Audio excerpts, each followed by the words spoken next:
Peter, we're getting started here. As soon as I see us. All right, Peter. Yeah, as soon as this thing pops up, I guess it's okay. All right, I'd like to please call to order the February 19th, 2025 meeting of the West Palm Beach Planning Board. Madam Clerk, if you kindly call the roll. Sam Fish. Peter Pivko. Here. Stephen Mayans. Present. Will Corrente. Here. Patrick Mayfield. Here. Jean Marseille Jr. Present. Let the record reflect that Deborah Rain is not present. Next order of business is approval of the January 22, 2025 minutes.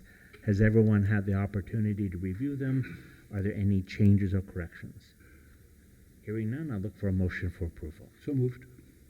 Motion? Second. Motion and second. Any further discussion? All those in favor signify by saying aye. Aye. Any opposed? Passes unanimously. Next on the agenda is the report of the planning staff. Ms. Van. Good evening, Chair, Board members. Angela Van, Planning and Zoning Administrator.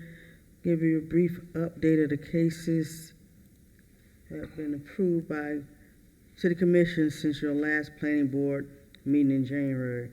First case was for a dock at 8002 Flagler Court.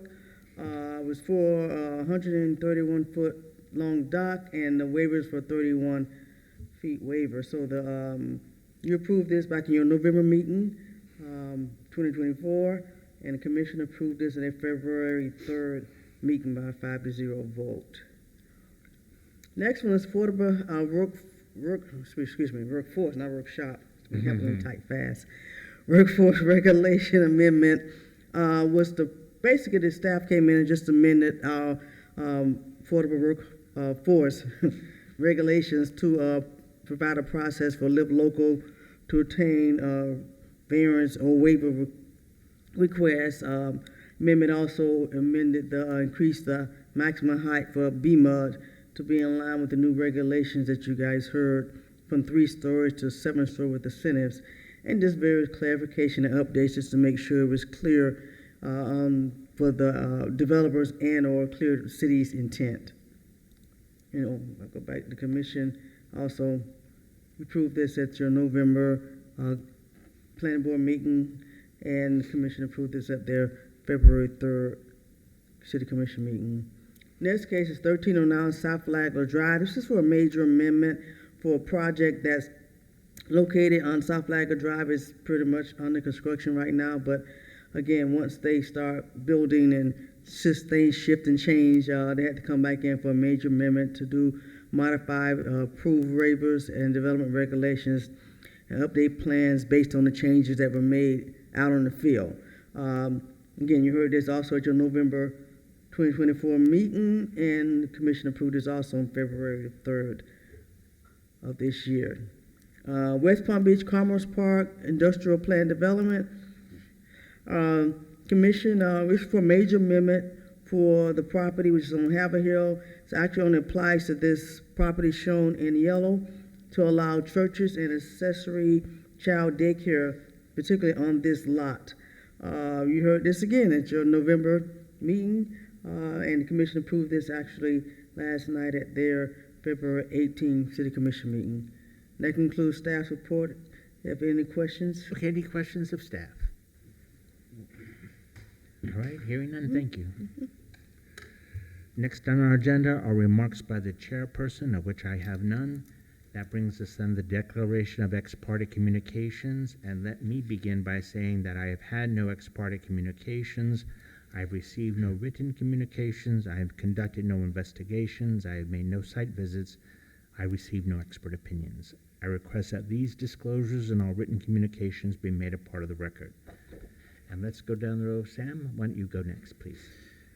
As to all the matters on tonight's agenda, I have not had ex parte communications. I have not received written communications, have not conducted any investigations, have not made any site visits. I have not received any expert opinions. I request that these disclosures and all written communication be made part of the record. Peter. I've had a Zoom call regarding Planning Board case number 1111CCC. but my decisions will be based on the information provided at the meeting today. In addition to the other items on the agenda, I have not had any ex parte communications. I have not received written communications. I have not conducted an investigation nor made a site visit. I have not received expert opinions. I request that these disclosures and all written communications be made part of the record. Will. As to matter PB case number 1111 CCC, I did have a Zoom call with the designer and their representative. All of my decisions this evening will be based on the evidence presented this evening. As for PB case number 79100, I have not had ex parte communication. I have not received written communications. I have not conducted an investigation. I have not made a site visit, and I have not received expert opinions. I request that these disclosures and all written communications be made part of the record. Pat. With respect to Planning Board Case 1111 CCC, I did take part in a Zoom call with the applicant.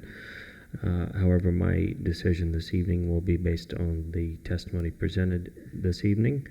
With respect to all other agenda items, I have not had ex parte communications. I have not received written communications. I have not conducted an investigation. I have not made a site visit, nor have I received expert opinions.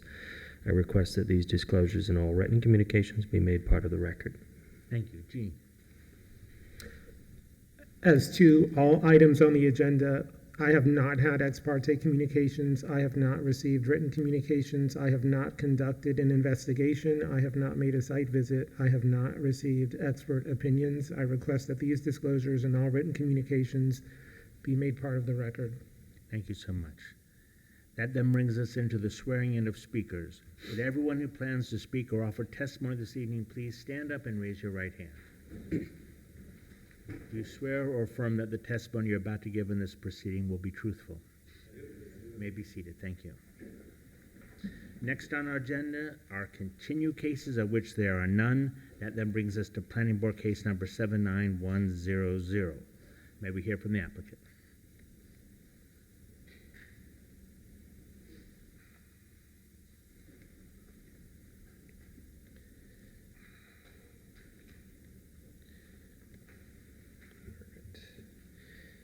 Good evening.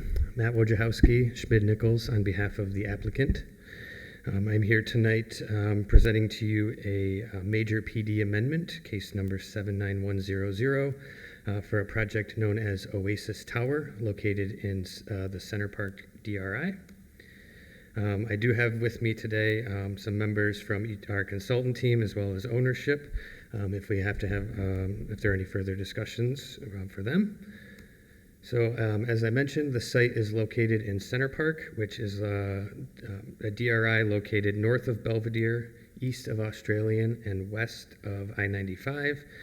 So that is the parcel there in red, and then zooming in, we can see it has a bit of a unique shape, and it does share some parking with the lot to the north. We'll get into that in a little bit, but this is the site located at Center Park Boulevard and Center Park Drive East. So as I mentioned, this is there is an approved site plan for this. This is our proposed site plan amendment. So I'm going to go through some of the details and some of the changes. As you can see, we have a parking deck there. That parking is actually on the roof of a 9-story parking deck. And then there's the pool located just to the left or the west of the building, which is now on the ground. This is a rendering of the proposed building. It looks very similar to the approved building, although it does have 4 additional floors above what was previously approved. So this is where, this is just kind of a comparison of what is changing from the approved plan here. You can see in that column in the middle on the left-hand side. So it's currently approved for up to 233 units. We are proposing 323 units, which is obviously an addition of 90 units that we are requesting here. The previous approval included 20% of the units of workforce housing, which equated to 46. We are increasing that to 25%, which is a total of 81 workforce housing units. So we are adding a total of 35 workforce housing units over the current approval. The previous building had a height at the roof level of 83 feet. Our proposal is at 116 feet, so that is an addition of 33 feet. This district does have a maximum height of 120 feet, so we are still under the maximum height allowed there. We'll be adding 4 floors for a total of 12 floors on this building compared to the 8 that were previously approved. The previous approval also included just under 2,000 square feet of commercial square footage on the ground floor along Center Park Boulevard. We are removing that commercial square footage from this project, from this amendment. So we'll be losing 1,938 square feet of commercial, and it will be a entirely residential product. So the parking spaces, the previous plan had 397 parking spaces located in a parking deck and street spaces as well. They had so we're adding 156 parking spaces over the approved plan. To do that, we'll be adding 3 stories onto the parking deck for a total of 9. So that does increase our parking ratio of the garage and street spaces. It's very similar, but it's a little bit higher than what was previously approved. This next line, the previous plan also did account for the city's peak demand shared parking, which allows office and multifamily users to share parking based on peak demand there. We are not proposing that. So we're removing the shared parking from our calculations, meaning this project is intended to be self-contained entirely on this property and service the project just with the 553 parking spaces in the garage and on the street. So the previous plan also had 5 waivers that were approved as part of that development. I'm going to go through those. Some of them are changing, some are removed, and we are adding 1. So this waiver number 1 here was used to satisfy the 1 tree per unit for the multifamily projects. So they previously were required to provide 233 trees. Due to some site constraints and the way the site was all laid out, they were not able to fit all of them on site. So there was an agreement, a waiver was granted that the additional trees could be planted off-site within the Center Park DRI. So the intent was the trees were not paying into the fund, and we never know when they're going to get planted. They will be located along the boulevards, along the entrances, and in some of the pocket parks that are in Center Park. So this application is increasing that amount of off-site trees up to 222. So we're adding 87 off-site trees. We were able to squeeze a few additional trees onto this site. That's why the unit and the per tree units don't align exactly. So waivers 2 and 3 were related to, waiver 2 was a right-of-way buffer that was reduced by 252 feet. That was a result of the building being kind of moved closer to the street frontage for more of an urban downtown feel as opposed to the suburban code that it's regulated by. We are not proposing to change waiver 2. Waiver 3 was similar, required a 5-foot landscape buffer between our site and the properties to the north, which were commercial and not multifamily. Waiver 3 is not requested to be changed with this proposal either. Waiver number 4 was related to the building coverage. There is a 60% building coverage max here. As I introduced in the sort of the beginning here, the pool was moved from the top of the parking garage down to the ground floor where there was previously some building space. So we were able to reduce our building coverage by 5%, which means that waiver number 4 of the approved plan is no longer needed for this proposal. concurrently with that change, we were able to increase our open space above the 43% or the 40% threshold up to 43%, adding 5% more open space, again in that pool area to the east. So previous waiver 5 is no longer needed. So as you'll see on this bottom line, we do have a new waiver 4 that was not included as part of the previous approval. We are here today seeking an 11% parking reduction that equates to 68 spaces. So because there was none on the previous, this is a new waiver request. I'm going to go into the details of that in just a moment here. So just from a visual perspective to kind of lay that out, I know I just went through a lot of numbers. Again, I mentioned we're increasing from 90 units from 233 to 323.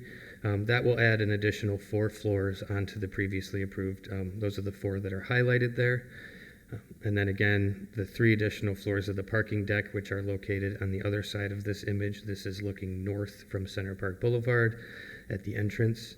And again, that'll add over 150 spaces. Looking at our site plan view, the image on the left is the approved site plan with the roof on the pool on the deck. And as you'll see, it's been moved to the west, and that portion of the building where the pool is now located was removed. That's where our building coverage got reduced and our open space was increased. So that eliminated 2 waivers and provided additional open space. As I mentioned, we do have a new waiver for the parking. We are seeking an 11.9% reduction from the parking. There are 621 spaces are required, 533 are provided, so a 72 space reduction. That is below the 30% threshold that is permitted, that we are permitted to ask for this, for planned developments.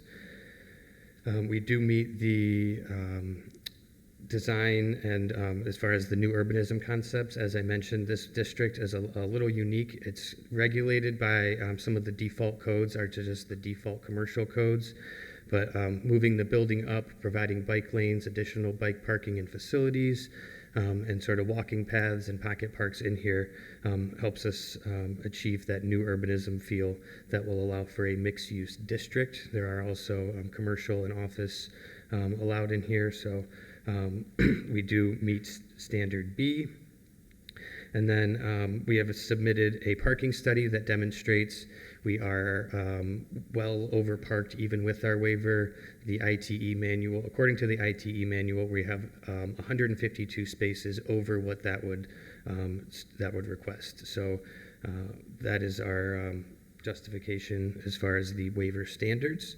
We are required to meet at least 3 of the 5 of them, and I wanted to present these 3 for you this evening. As far as our major PD amendment standards, we've worked with staff, went through the PPRC process. These have all been met, so I'm not going to read through them individually, but we do have the staff report that confirms this, as well as our site qualitative design development standards. We do meet 1 through 14 there. That is demonstrated in our plans and in the staff report as well. So just a summary of everything that I just went over. We're adding 90 additional units within 4 floors. We are increasing the workforce housing by 35 additional units. We are reducing our waivers from 5 to 4, decreasing the building footprint, increasing open space. We are removing over 1,900 square feet of commercial space. This will allow for, there is a shared parking agreement with the lot to the north that's an office use. So this will eliminate any potential peak demand conflicts with that office.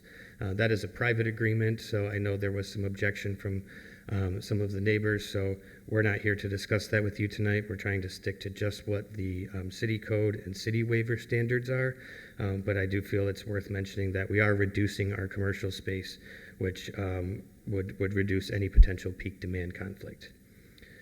We also, through waiver 1, are increasing our additional landscaping both on site and within Center Park. We have met all of the waiver, site design, and major plan development amendment standards. We do have staff support for this waiver and this amendment, and we would respectfully request your approval of this amendment. So, as I mentioned, I'm here to answer any questions as well as my team. So I'll let staff take Any over. questions of the applicant? Jean, let me start down with you and working my way over. Any questions? What was the prior intended use of the commercial space? I don't know the exact, it was just commercial. I think the idea was that it would be like a coffee shop, cafe type of, just small, very small retail type of, sort of accessory to an apartment building. Okay. I don't know that they ever had a specific user picked out for it, though. Okay. Are there any other residential developments in that immediate area, or is it mostly? There is another development within Center Park that I know that I'm aware of. I have some backup slides on it. It is it's called Indigo. It is located. If I'm going to go back to my aerial here, I think I can show you where that's at. All these. So if you can see, yep. So right at the end, kind of almost across the street at Australian and Center Park Boulevard, there is another apartment complex there. I do feel it's worth noting they also received a parking waiver for almost the exact same parking ratio that we are utilizing.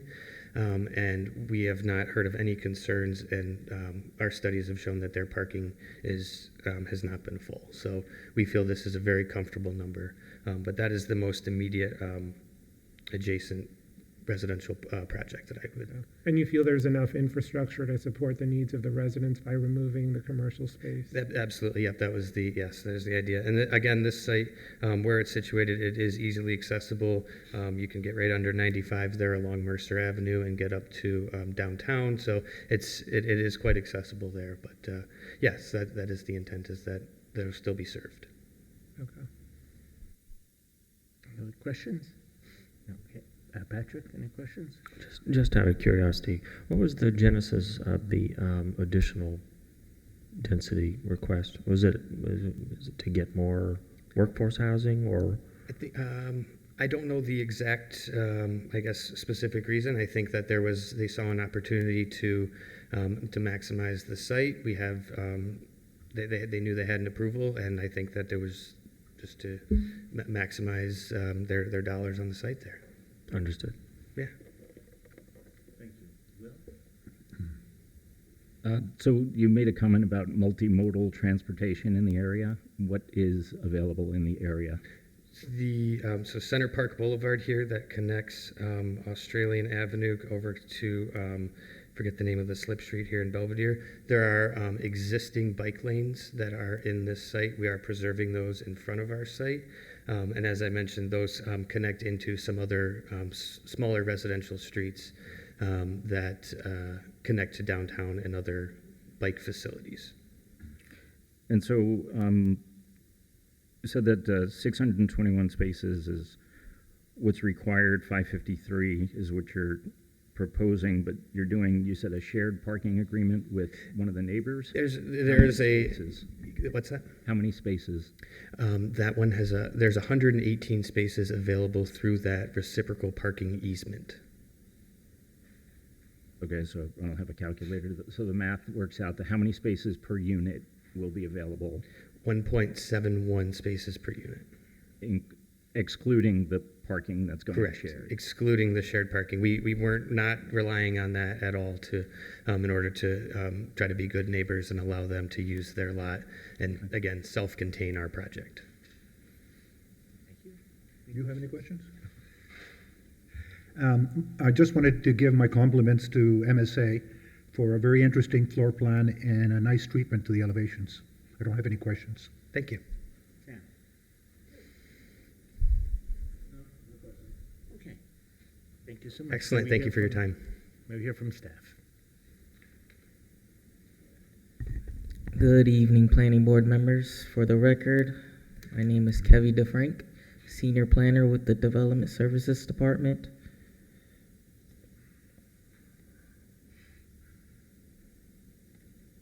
And I will be presenting staff's findings and recommendation For the first item on tonight's agenda, Planning Board Case Number 79100, which involves the Plan Development Major Amendment and Waivers Request to allow for the multifamily residential development project proposal known as Oasis Tower. The applicant's representative provided an in-depth explanation of what's being requested before you.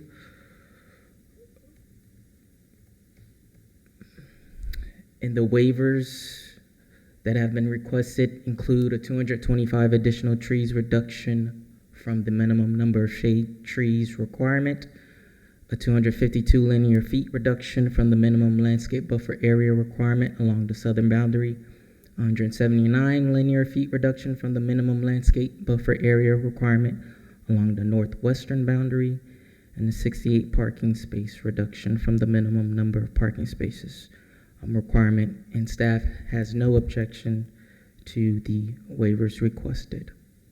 And staff finds that the request complies with amendment standards and the site design qualitative development standards found in the city zoning and land development regulations. And therefore, staff recommends an approval with conditions of the subject plan development major amendment request. And here are staff's recommended conditions of approval.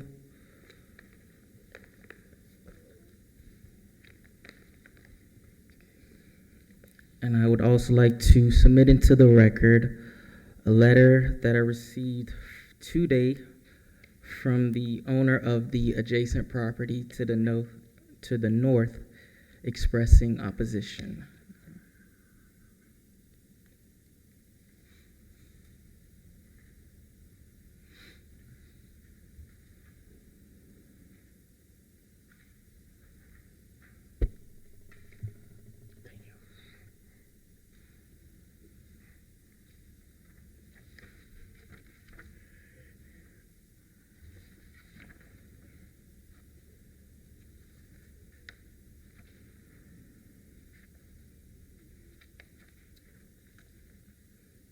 And this concludes staff's presentation, and I'm available for questions.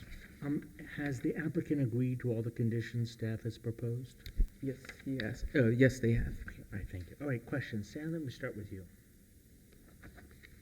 Sam, have you any questions of staff? You should read it, but now we're just going through questions now. We can come back to you if you want to. Peter, any questions? No questions. Any questions of staff? Yeah, so have you had a chance to review this letter? Yes, I have. And so, I'm not an attorney, so some of the assertions that he makes about codes and dates, et cetera, what's staff's opinion? The staff finds that what's proposed with the waivers to specifically the parking, that the application complies with all the waiver criterias. Okay, so the things that he referenced doesn't really have any bearing on your review of the case based on current code, current regulations, et cetera. Criteria, correct. Okay, and then he mentioned something in here about easements. Yes. Is that an issue? No. Based on the current design? There's an existing easement. We'll give the applicant an opportunity, should it wish, to respond to this letter. But I'd like to have your questions first asked of you before we invite the applicant back. Yes, so there's an existing easement that allows for reciprocal parking, ingress, egress between the two properties. Okay. And so does the plan as submitted and staff recommended honor that, or? Yes, it does not. Okay. All right, Pat, any questions of staff? Jean, any questions of staff? Okay, thank you. Would the applicant wish to come forward? I don't I'm want sorry. to go. Go ahead. The notice of this project went up months ago on the site. Yes. How come we only got this today? Any idea, or? The public notice, the Yeah. mailer? I think he's asking, what's the date of this letter? This letter, it was today, it was sent to me Okay, today. as of today, and his Yeah. question is. Yeah, because there's no date on it, so. Yeah, we didn't know. So you said you only received this letter today? Today, yes. Okay. Yes. That's your answer. Wow. Yeah, it does say the 19th on it. It came by email, so probably email, note of Yes, the date. it was the email. Okay. Yeah. Okay, any other questions of staff? No. If not, does the applicant wish to address this letter? Not required, but give you that opportunity, should you wish to do so? No, okay. Excuse me, I'm so sorry. If they will have to come forward to speak, you can't yell it from the, the gallery. Please state your name again for the record. And Matt Wojciechowski, Schmidt Nichols. If it would be okay with the board, I'd like to address that after public comment. okay, I appreciate if you address it now. We'll give you a chance to respond to public I would comment. just, overall, I would say that I do not believe that their concerns are valid, and many of them relate to a private agreement that is, again, as I referenced, do not believe this is the appropriate forum to litigate that. All right. Thank you. All right, anything else from staff? And if not, I have something. Sorry, I haven't come back up again. Is the private agreement, parking agreement that you referenced, is it with this particular property owner? I believe so, yes. I don't know, that's my understanding, is that this was sent from, he says you represent Colonnade Central Park East. that's LLC. correct, yes, that the is, owner? they are the neighbors to the north, Lot 4 North. So you're not relying on any of the shared parking, is that correct? Not in our calculations, but the agreement is still in place and fully enforced. So we do not plan on violating that agreement. Right. We're just not including that in any of our parking calculations.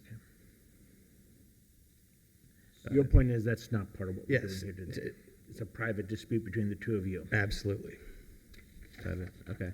So long as you're not relying on it for our purposes, then we don't need to consider it. The parking garage has the requisite number of spaces as presented. As presented, yes, there The are. parking structure. He already answered that all the numbers he gave us were not including. No, I understand that. I'm just making sure that the reason why you're going from 6 stories to 9 stories on parking is to have those additional spaces. So Yes. the numbers that you presented are self-contained in that parking garage. Yes. Okay.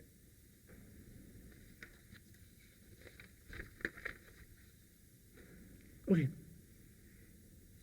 Thank you. Would anyone from the public wish to be heard on this application? And have you completed a card, sir? No. That's okay, you could do it afterwards. Just come forward now, and then before you're done, if you could give a card for the record. Please state your name for the record. Thank you. Good evening, everyone. John Metzger, I'm the author of The the letter. author of this very Yeah, so document. you have the opportunity to ask me any questions about it.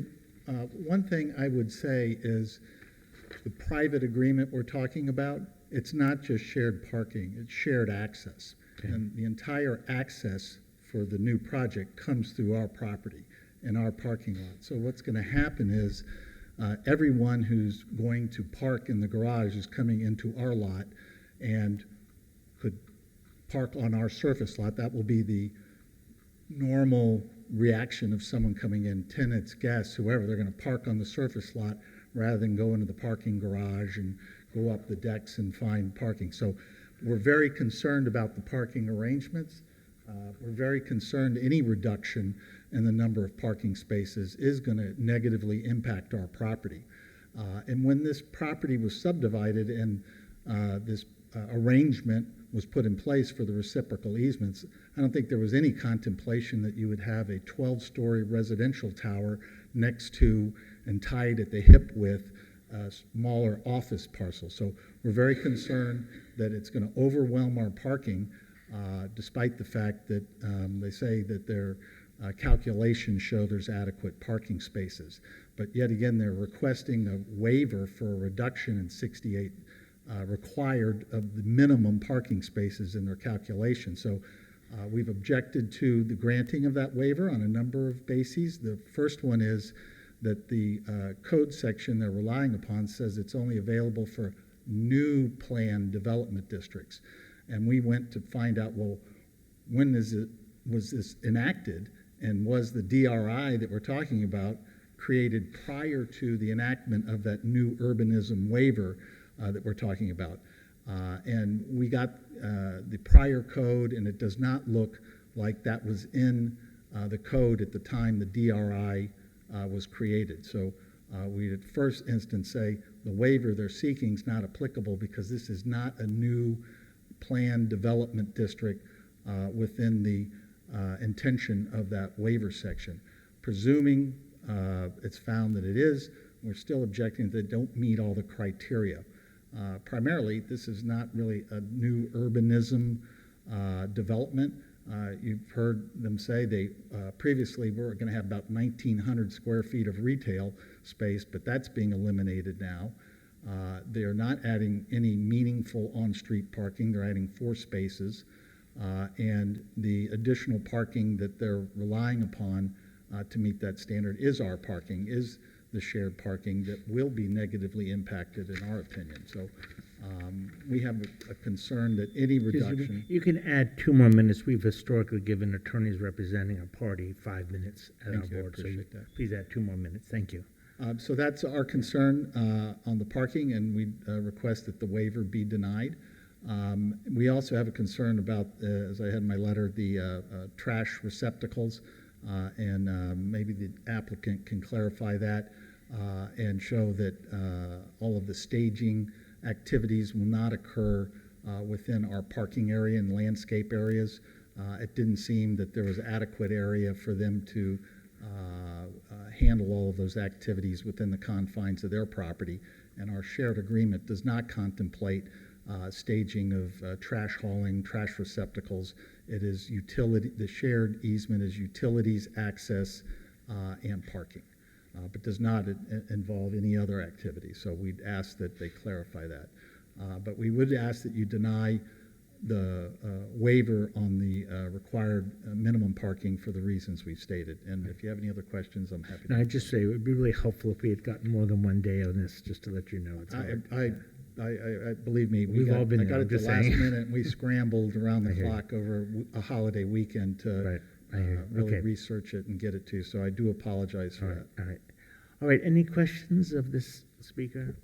And if not, So, thank you. Go ahead. in regards to the parking agreement that was currently, or I guess previously made with the previously approved project, was there any agreement to use the parking, or was there, was it understood that there'd be a no parking sign, or parking would not be allowed on your property? Yeah, it's a reciprocal easement agreement. It is very problematic because it does not go into that level of detail. It just says there. But wouldn't that be a private matter between you and them to litigate? It doesn't really involve the issues we're contending with Yeah, here. well, we would hope to avoid any litigation, I understand. obviously. Nobody likes to Good luck on litigate and spend too much money on lawyers. Your law but- firm makes quite a business in litigating, so. So, the existing agreement simply has a reciprocal easements for access, utilities, and parking. It's pretty simple. It didn't contemplate a complex situation like we're dealing with, where we're going to have all the access for a 12-story residential building coming through our surface parking lot. But the previous project was an 8-story residential building. Yeah, no, I'm saying when they originally subdivided this lot. And that's it when was the agreement was signed? correct, and it was contemplated at that time. My understanding is that there would be office-compatible office uses on both parcels. It wasn't contemplating the current situation. Okay, any other questions of this gentleman? Yeah, go ahead, Pat. So is there something specific that would remedy this in your mind? Other than denial. I'd like to see personally that the properties be separated and not be tied at the hip. And if they had separate access, separate parking, we wouldn't have these issues. But that's not the way, the property is designed. That's not the way this project is designed. But absent that, you'd have to, really the property owners, I think, get together and figure out a way to resolve that through maybe potential other methods, modifying the site plan, having some way to enforce parking so that residential users don't overwhelm the office parking lot. Okay, thank you so much. Thank you. All right, anyone else from the public? And Mr. Metzger, if you don't mind, please complete a card for our file. That's fine. And you've completed a card. Are you just, no? I wanted to respond to Mr. Okay, Metzger. I'm you're sorry. one of the team. Yes. If you could identify yourself for the record and then go forward. Yes, John. Yes, I've been sworn in. John Schmidt. agent I for just the forgive me, applicant. sir. I want to hear from all the public and give a chance then your team to respond if there's any other public comments first.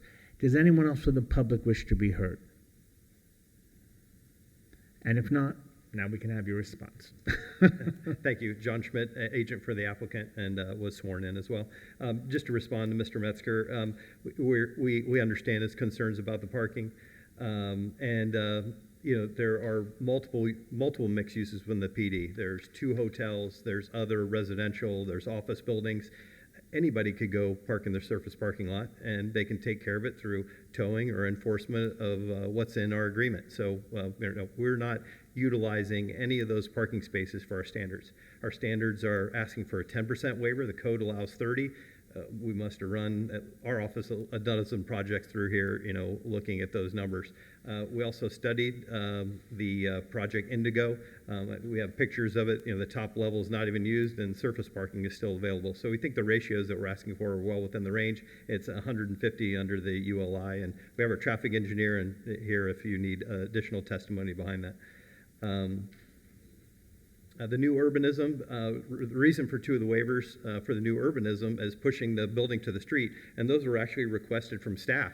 We're subject to the suburban standards, which would have pushed this way back on the lot. We would have a surface parking out there, and that's not, I think, what the city is growing towards. So those are requests, actually from the city that we asked for those.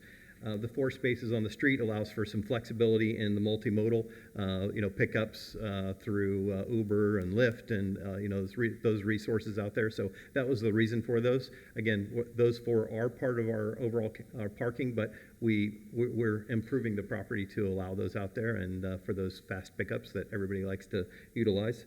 And then the trash, yes, we have an access easement. We tried to work with the applicant in getting a staging area and relocating some parking. It just wasn't happening. So we actually went to the trash department. We can keep those trash cans on our site, and we plan to. They could be pulled out and rolled out right when the truck comes, or if necessary, we'd have to pull them all the way out to the right of way. And we have the ability to do that through our access easement. So. Those are the things I wanted to address as part of his comments, and hopefully we receive your approval this evening. Thank you. Any other questions of the applicant before we bring it back to the board for discussion or vote? If not, thank you so much. Thank you. Okay, let me just go around the horn. Anyone have any? Go ahead. Do we need the city attorney to give us any guidance on this and the rules and laws, or no? I don't believe so. Mr. Thomas, do you feel the need to give us direction on any legal issue here? We have not seen that letter, Mr. Chair, so we really couldn't opine on it. If that's an issue, we'd have to have some time to review it. On some of these issues, we have as a board dealt with the issue of parking, and the city has taken the position that some of the parking requirements have been too aggressive, that as needs have changed, we have found that we don't need as much parking as people are doing more within the city, as younger people are not as car dependent as their parents and things too. And it's not just the city standards, there are national standards that have suggested a lower number, and that's what they're quoting, that there's still 150 more. You're smiling, what are you laughing at? Well, I guess I'm wondering if you're directed at me, because I'm always the parking hawk. No, I know, I just, because you're the one who, I'm just saying the larger question. So this is not the first, second, or third time we've dealt with this issue, and as the applicant correctly pointed out, we had a similar discussion, had a similar vote for the project next door to them. So that alone, to me, is not particularly troublesome because we've wrestled with this before. And as they said, the project next door, they have photographs of things too showing that there's still plenty of parking. Mr. Metzger's concerns seem to be focused on the fact that even though there may be adequate parking, people may want to take the closest one and take it from them. But they have a cross easement agreement. That's something that they can resolve between themselves, or if need be, go to court. That's not what we're asked to do here. We're asked to look at the parking that this project already has. Is it sufficient? Historically, we found it is. In fact, it's still probably 100 more that may be needed. And the fact that it may present practical problems to the other property owner, I don't question that, but that's between the two of them. That's not what we're doing here. So, anyway, those are just my observations. Anyone else, does anyone have concerns about this? Does anyone plan to vote against this or want to discuss it? The only, we had a project come up in, I think, Northwood, right? And they agreed to have all of the trash services at the bottom floor, and then they would roll it out, as needed versus having to have outside space to address that. So, if that was something that the owner would consider, it's not going to change. It's not going to change my decision. We're prepared to do that. Yep. So, I think that alleviates one of the concerns. Other than that, me, I'm the parking hawk, and I'm satisfied. I understand. The fact that all of the spots that they're calling for are contained in the building, in my mind, they meet the criteria, and they meet what they're saying in the application. So, Are there any other concerns? Just in terms of the disagreement with the neighbor, I would think it would be a simple solution to just communicate to residents that they're not to park on that side, and a couple of signs. They can also have permits and things too, if it's that much of a problem. There are other ways they could do to enforce it. But again, that's an enforcement issue. It's not a code issue that we're dealing with. Doesn't impact the project as presented. Also, Gene, you want to say something? The reason I asked about the commercial space is because that area generally is mostly commercial. It's not very pedestrian friendly. It's not very walkable. And so to have something like a cafe in there, might be, beneficial to I would like one if I lived to there, residents. That's their decision. So only my 2 cents there. Yeah. Yep. there is an IHOP around the corner. That's a start. Anyone else have any comments or concerns? Go ahead. Yeah, I think that, saying that there's a parking dispute, but there's commercial space and surface parking, and then there's a residential building, and they kind of have opposite parking needs. So I think that probably mitigates a lot of it.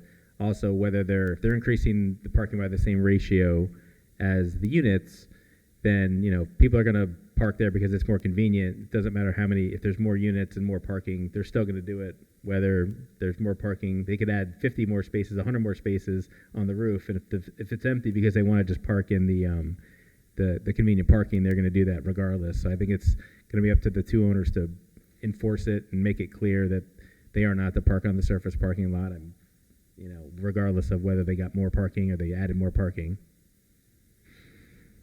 Okay, and Mr. Metzger, I would point out to you that we're just a recommending board. This goes before the city commission, and this intervening time is a good time to try to work as many issues out with the applicant as possible. So, we're looking for a motion then. I'll motion. Find it down here.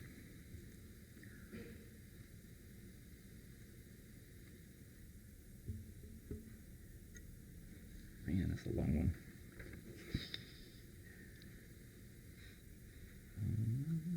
Getting warmer? You got it? Yeah, all right, motion man. Go ahead. Huh? Try to move an efficient meeting, and then we get to the motion part. I thought you weren't going to be here tonight, so I was like, who's going to do our I motions? know, Peter, we kind of look to you for that. No, I'll let you do it. Okay. Wrong It's a presentation. remedial course here and making motions. All right, here we go. All right. I move that the planning board recommend to the city commission approval a planning board case 79100, a request by Matt Wojciechowski? Close enough? Okay. Of Schmidt Nichols on behalf of Center Park Residences LLC for a major amendment to the Center Park Commercial Plan Development, CPD, with waivers from the city's zoning and land development regulations to allow for the construction of a 323 residential unit, 12-story multifamily residential building with an 8-story parking garage on the subject property located at 1415 Center Park Boulevard. The motion is based upon the testimony presented at the hearing along with the application submitted and the staff report, which constitute competent substantial evidence.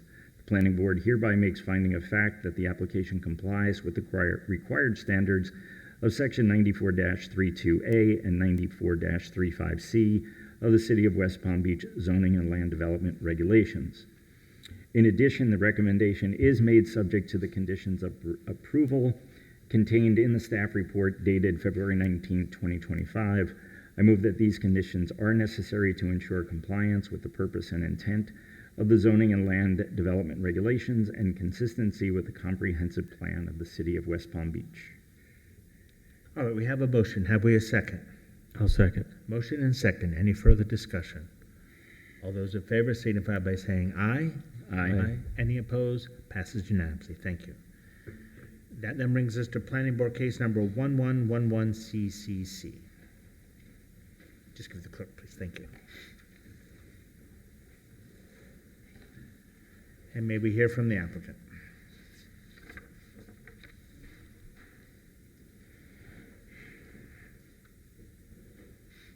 Good evening, Planning Board members. For the record, Joni Brinkman with Urban Design Studio, here tonight on behalf of Palm Beach Atlantic University. I do have my entire team here, including our traffic engineer, our civil engineer, our architect. Also with us here tonight is Dr. Schwinn from Palm Beach Atlantic University. And before I start my presentation, if it's acceptable, I would like to have Kurt Brown from the university come up to speak briefly, and then I'll try to run through my presentation as quickly as I can. Thank you, Joni. Thank you, board. Thank you, staff, for the time you spent on this, reviewing this. We hope to share more about it today and get your approval. I wanted to mention how important this project is to the university and to the local community. It has twofold impacts, and the first one, when it comes to student housing, we believe that we are striving every day to provide like a premier whole person education, and to do that, we believe the best way to do that is to have the students housed on campus and reduce the amount of commuters that call PBA home. So this housing project will, one, do that for us and allow us to pour into our students on all times of the day when they're there. The second thing it allows us to do is to become a little more parking independent. So we would be self-sufficient on our campus with our current demand with this parking garage that proposal in front of you. This, we believe, is the impact to the local community, as both of these are exciting opportunities. We currently have over 1,200 commuters that call PBA home. We believe this project, with the housing and the parking, will allow us to bring over 700 of those back on campus and considered to be on-campus residents. So not only reduce the trips from where they're currently living within the city of West Palm or the outskirts, but also they are currently parking on our facility as commuters, and we would just move them into another facility and call them residents. So we're bringing home what we already call students, and we think that has a direct impact on the local economy. So for both of these parts of the project, it's very exciting for PBA to present this to you. Thank you for your time. Thank you.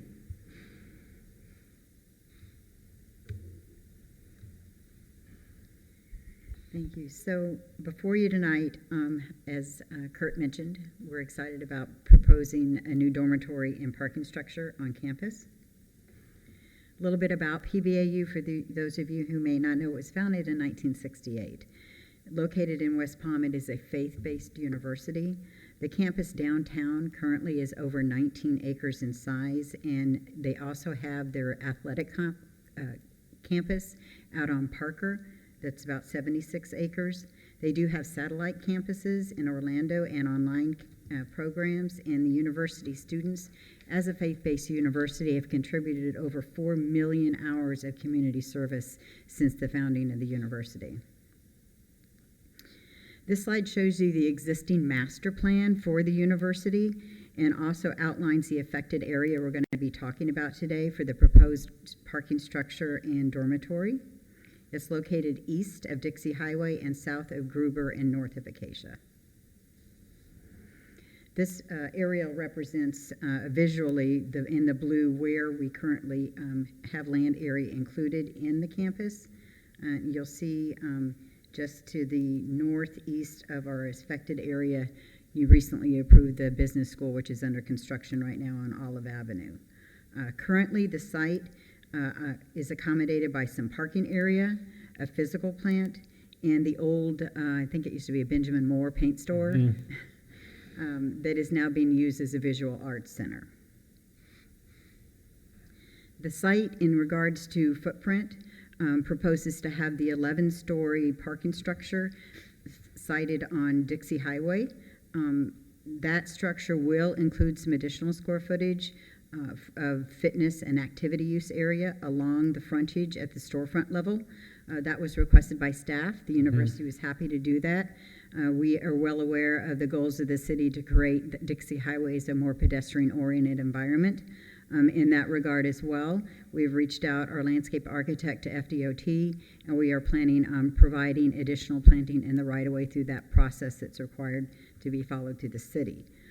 The parking structure is separated from the dormitory, which is sited to the east, by a service alley. We have worked with staff in that regard as well, and that will be signed for service deliveries only.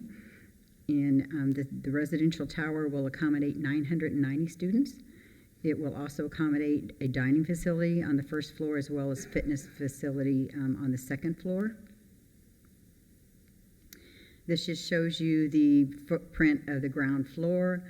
Access again to the site and the garage will be via Gruber from Dixie and Acacia from Dixie, and then the service alley there separating the two buildings. The request before you today is actually a major amendment to the master plan for the CSPD, the Community Service Plan Development. It will allow for the construction of the 25-story dormitory building to accommodate the students, inclusive of dining and fitness facilities. The 11-story parking garage structure will accommodate 888 parking spaces, inclusive of additional fitness and support space, creating the active uses visible from the street to provide for the pedestrian-oriented environment along Dixie. Another item we are including is an increase in the student cap enrollment of 3,000 to 5,000. The student cap has been monitored by the Palm Beach County Traffic Performance Standards Ordinance since as long as I can remember. I remember Mr. Pollock from Kimley Horn actually worked on that. I've worked on this since the 80s. And so up to this point in time, we've always just been saying, okay, we're keeping it at 3,000, we're keeping it at 3,000. With the environment in West Palm Beach right now, actually starting to focus more towards an educational classic facilities offered in the city. The university has been receiving more applications on a yearly basis. Obviously, we would not jump from 3,000 to 5,000. It'll be incremental over time if we ever reach the 5,000. But we do have a traffic performance standard approval letter from Palm Beach County, and we meet traffic performance standards to allow that to happen over time. We are also requesting 4 waivers I'll go over. I know Kurt spoke to this a little bit, but there are community benefits associated with this request. The provision for additional on-campus housing will allow for a reduction in the amount of current commuter students as mentioned. The provision of additional parking spaces also will allow for additional parking options on campus students and initially negate the requirement for off-site agreements with other property owners in the area, which we have typically obtained. With West Palm Beach becoming not only a business mecca, but also becoming a destination for world-class educational opportunities, this will allow for the continued elevation of the status of the university while continuing to promote community-based benefits associated with our faith-based mission. Quickly, I'll go over the actual waiver requests and then provide some justification and a graphic to show you exactly how they are being applied to the site plan. Waiver 1 is the maximum building height.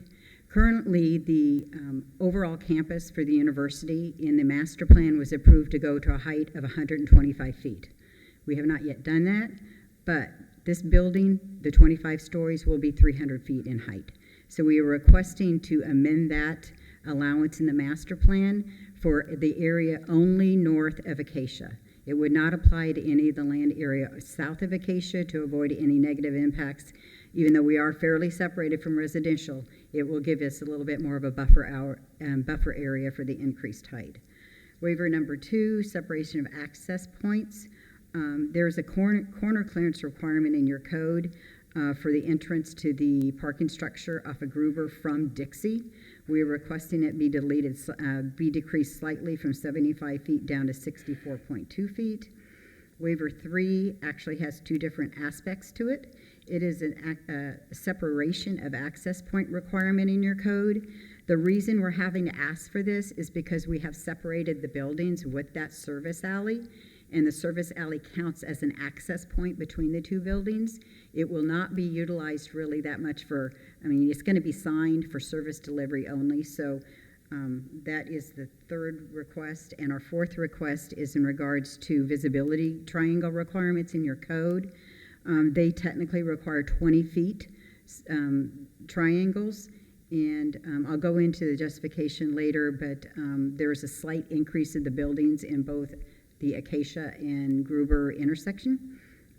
But all these waivers are being supported by your staff, and I'll go into a little bit of justification on them. Waiver 1, the height increase. The proposed building height waiver is consistent with the land area to the east of the campus in the general area that's already been approved as follows. You have Flagler Tower, Forte, Bristol, La Clara, and most recently 111 South Flagler, the church property. The highest of those being 359 feet, and that being the church property closest to our facility.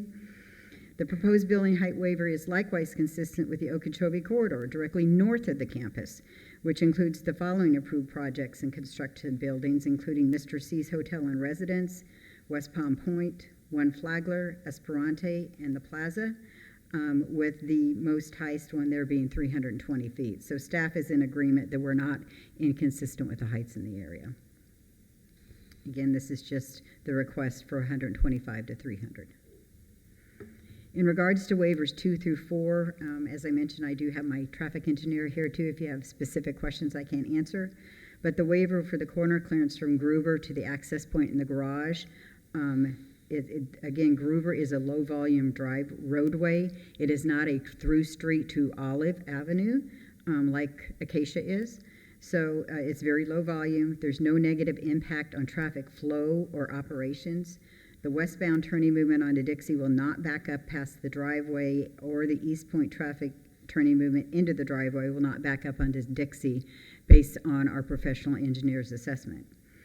Waivers number 3 in regards to the distance between the access points. Again, I think I've already went over that though, that really that service alley is not a roadway. It is an alley for service deliveries, and it will be signed so that people transversing those roadways will know that they should not be turning into that.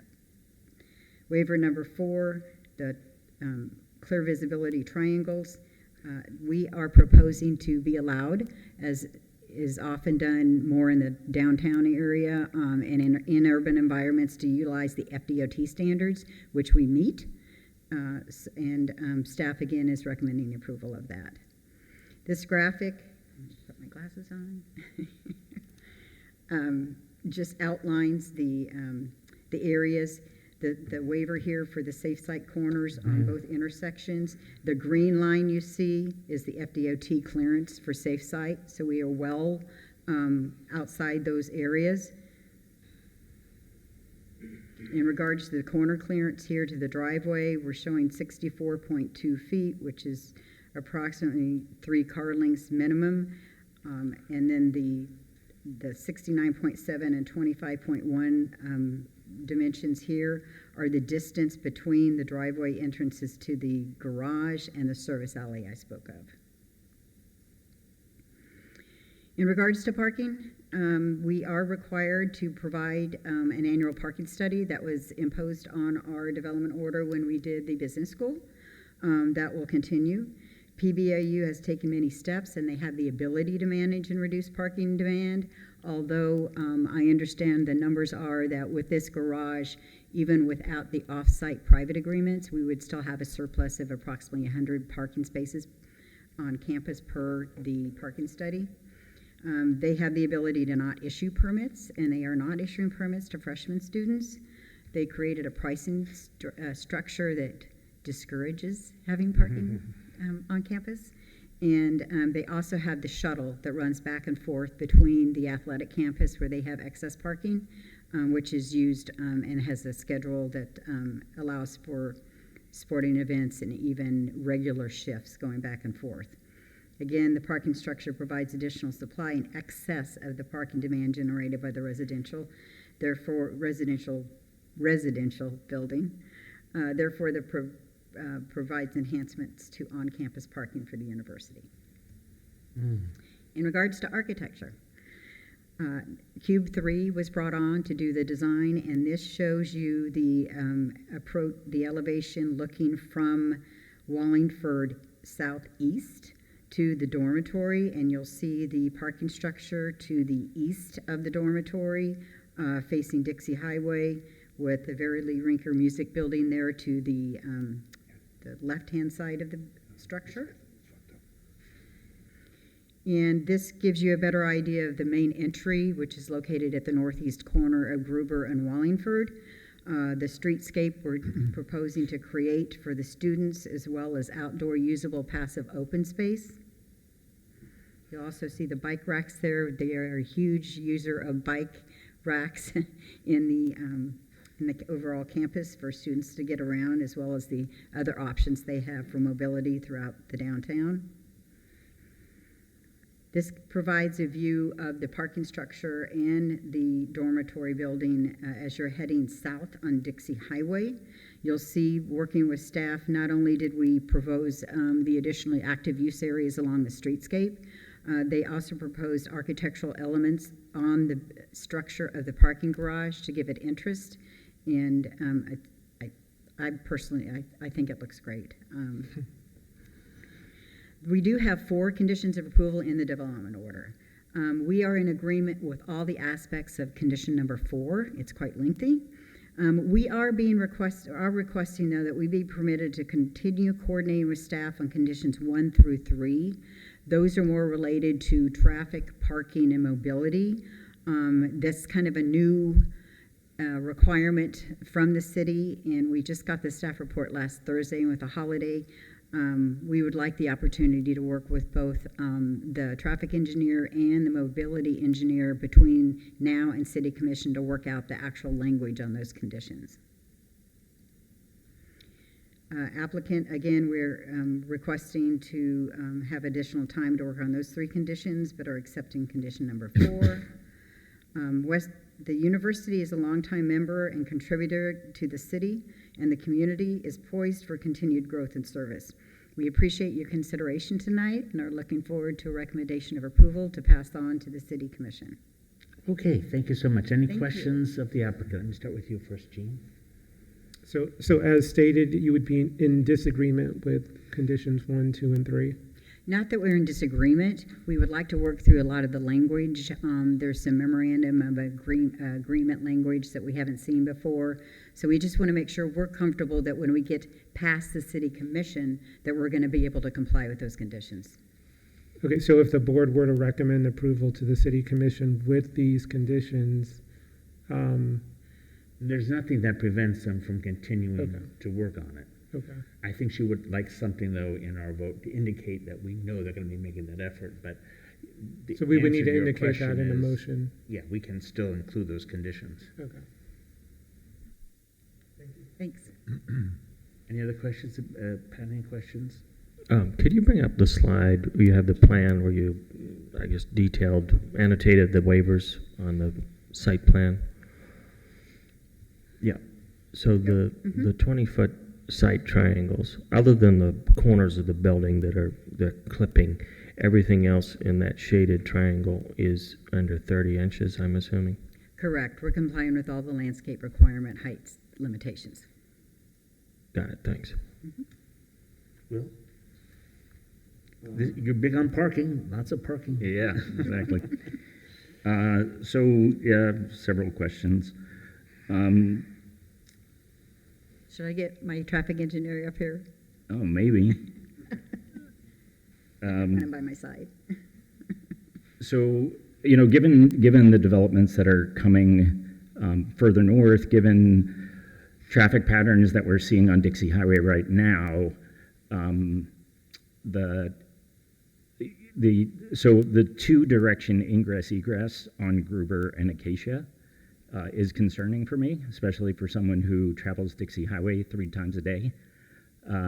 We've seen that at Pembroke as well, because you've got a short duration from the light to go in and out of Pembroke. And I said this on our Zoom call, I see, either a one-way and create a traffic loop around those streets, or if you did, right turn only so that people aren't crossing 4 lanes of traffic. I told you I totaled my car at Pembroke several years ago. So, so I have concerns about how that's all going to flow. And then, we'll start there. How's that? I'll let Chris speak to that, but I do want to point out one of the conditions that we are going to be discussing, which we are okay with, just the language is being tweaked, is that we would be doing a traffic assessment a year after CO, and there could be a consideration that the light could be warranted at one of those intersections as well. But I'll let Have you Chris had a speak to conversation with FDOT? Because based on my conversations with them, they're really not amenable to additional lights. Sure. For the record, Chris Hagan with Kimley Horn Associates. My address is 477 South Rosemary Avenue, Suite 215, here in West Palm Beach, and I was sworn in at the beginning of the hearing. Yes, there's a lot to address in those, so I'll try to break it up into pieces. First of all, I think we evaluated Gruber Place and Acacia both as two-way streets. They are, when you look at the volume compared to what could be the maximum capacity on those roads, they're well under the capacity, so they can function okay as two-way streets. That said, and they're public rights of way, so it is kind of there is a full-on process if we were to try to convert to one way. As far as Gruber Place goes, it primarily even though it's a public right-of-way, it primarily just serves traffic for the university. It's surrounded by university property on all sides, and dead ends just at Wallingford. It doesn't even go connect all the way to Olive. So it could probably be converted if we were to look at that. I don't think that's necessarily problematic, but at the same time, it functions, based on our analysis, functions completely well as a two-way street, so we didn't see any reason to do that. Acacia would probably be more problematic because it does connect through to Olive and even crosses Olive. It connects to the backside of Forte, which will have some parking access there. It connects to Memorial Presbyterian Church, their parking lots, et cetera. So that street would affect a number of other properties besides the university, and who may have who do rely on that road for their primary access to get to Dixie. So it might be problematic for them. And so I would strongly recommend that we not look at that. Again, Gruber as a two-way street seemed to work fine, but that would be easier if that were converted. But then if it's one way and the other street's not a one-way pair, then also what is that accomplishing? Mm-hmm. I did want to go to to discuss a little bit more about the safety. And just anecdotally, I live in the area and do drive this area frequently. I do turn left onto Dixie sometimes, and fully understand you don't really have a break right now between Okeechobee down all the way really to Flamingo, except for the pedestrian signal at the Norton Museum of Art, and that's only activated if a pedestrian pushes the button, so it doesn't frequently stop traffic on Dixie.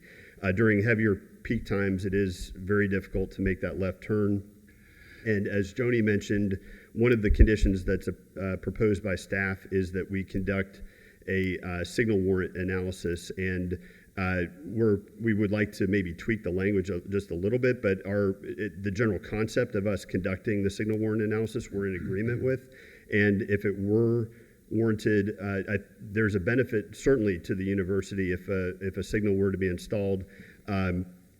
And I think so the university would agree to that if FDOT approves. And to your point, FDOT they follow the national standard, which is based on the Manual and Uniform Traffic Control Devices, and it sets the requirement for a signal to be installed, and you have to have a certain volume of traffic on the main road and a certain volume of traffic on the side road.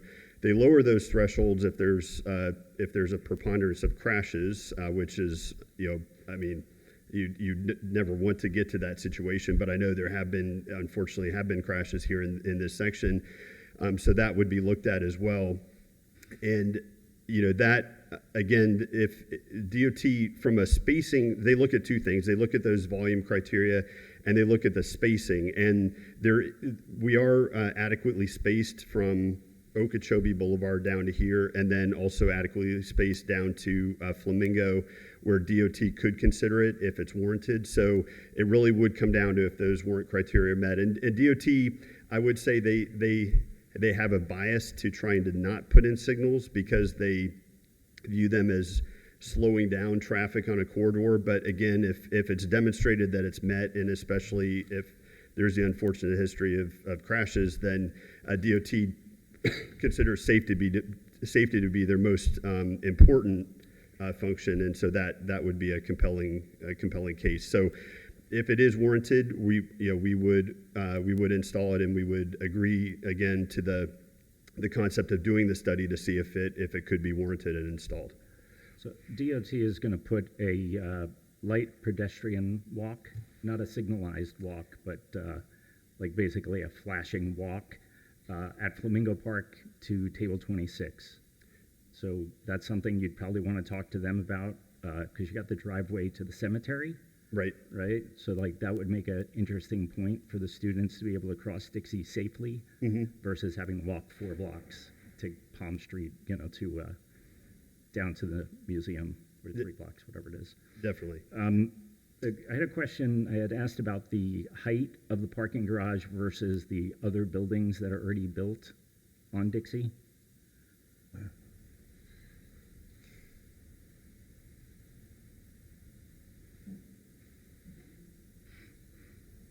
Even stories is fine. How many stories is the building that has the bookstore in it? 10. Oh, the bookstore. I know I was able to Probably check 5. Pembroke. The most recent dorm was around 91 feet. Yeah, so Pembroke's 91. Ocean View, which is just south of that on Pembroke, is 5 stories of parking and 2 stories of residence. Okay. And then when you get to the Green Complex, which is our arena building and our fitness, that's just an oversized, there's only a 2nd floor and the large arena. So that's the lowest on, and I think that was running at 69. Okay. How tall is the dormitory? Say it again? How tall is the new dormitory? So the new dormitory is 300, and then the parking garage. The one you built a couple years ago. 91. 91. And then how tall is the parking garage that's proposed? 127. Okay. So.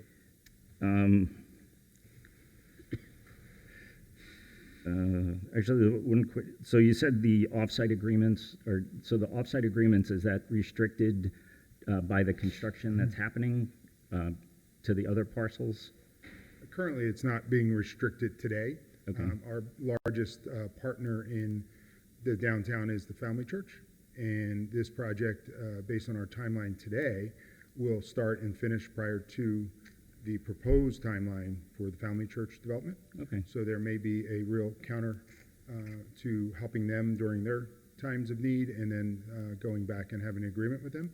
One thing that the city and the staff has always been supportive of is church partnerships, because of the need during the week matches our needs, and churches on the weekend. So that partnership has been great, and it would likely continue, and that would be over and above our current demand. Okay. And then the final question I have is the bus stop that's there now. Is that's north of Gruber? I hate this. Or is that at? That the is Regal south of Convention? Gruber, behind the Green Complex, which is south of Gruber, or north of Gruber. North Yeah, of it's Gruber. north of Okay. Gruber. Yep. Cool. Thank you. Okay. Peter. Hi, Tony. Can you bring up the elevation of the garage from Dixie, please?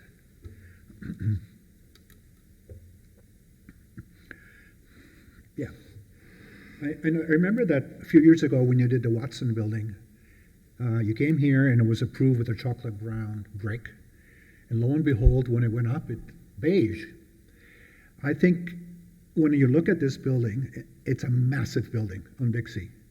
I made the suggestion of lightening those two vertical elements, but I'm thinking now beyond that. I think this approach is a suburban approach. When you have lots of land, you put up a parking garage, you put up a residential tower, you have lots of land. The solution for this site should have been an urban solution, and I'm happy you were here because the previous presentation is an excellent example of what could be done on this site. You can lower the height of the garage by going full block. You can put the residential on top, which could be U-shaped, L-shaped. Everything would be lowered in height. You could create a landscape deck on top of the garage for the students to use. But you realize now that 22% of the bedrooms are going to face the garage. 22%. That's ridiculous. 20 feet away. You can do better than that when it comes to architectural design. And good design doesn't cost you more. It's got to be done the right way. I'm not happy with the solution, and I'm going to vote against it when it comes to the vote. All right. Thank you. Sam?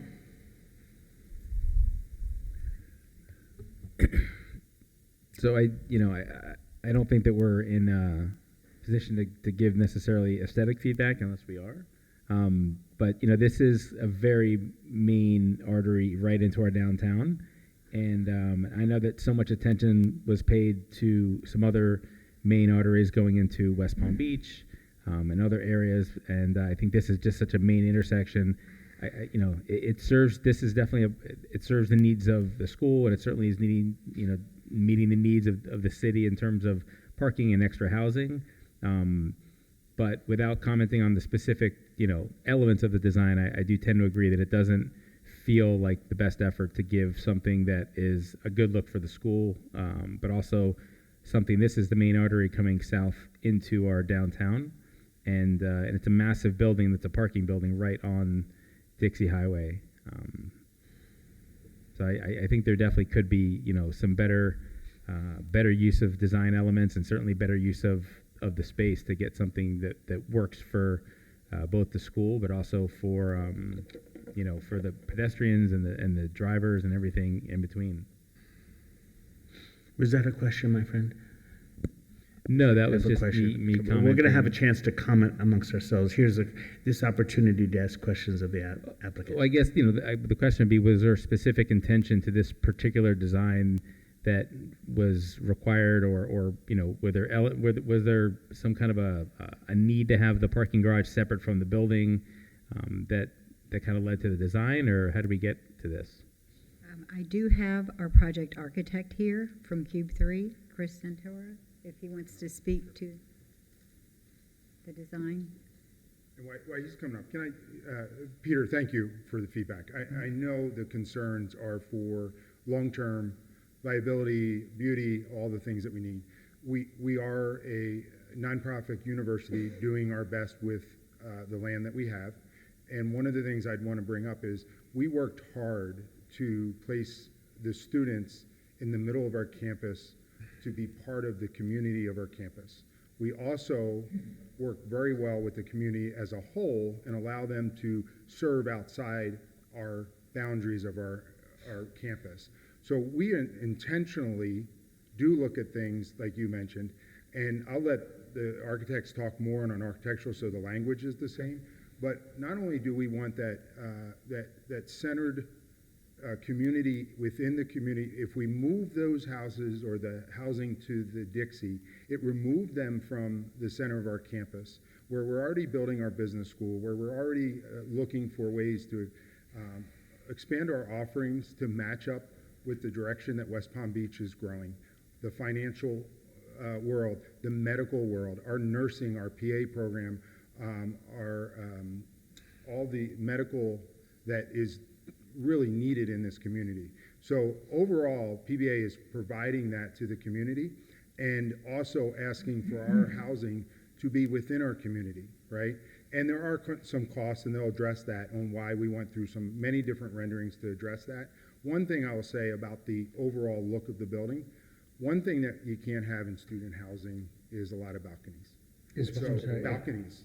okay? So I just, like, when you look at the building compared to something that might be coming in here from many other developers that are selling their places or renting them at a price, just from the look of the building, we do have to mention that it is on a university site, and there are some restrictions that we would provide to our students for safe environment. So some of those elements were discussed, and we understand your concerns. I'll let them talk, the architect talk, but thank you for your comments.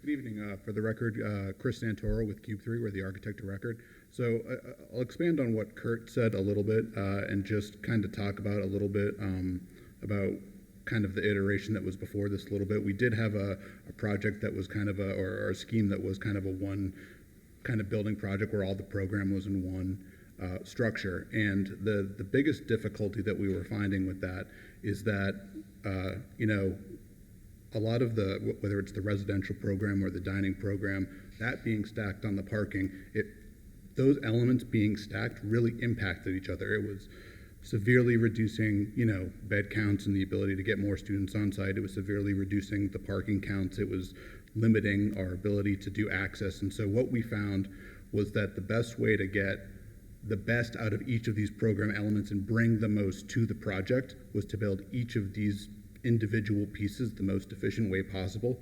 And the best way to do that was to separate the parking from those other elements, which is the dormitory, the residential, and then the dining and the fitness spaces. So that's probably that's the number one reason that drove us to separate the parking from those other program elements.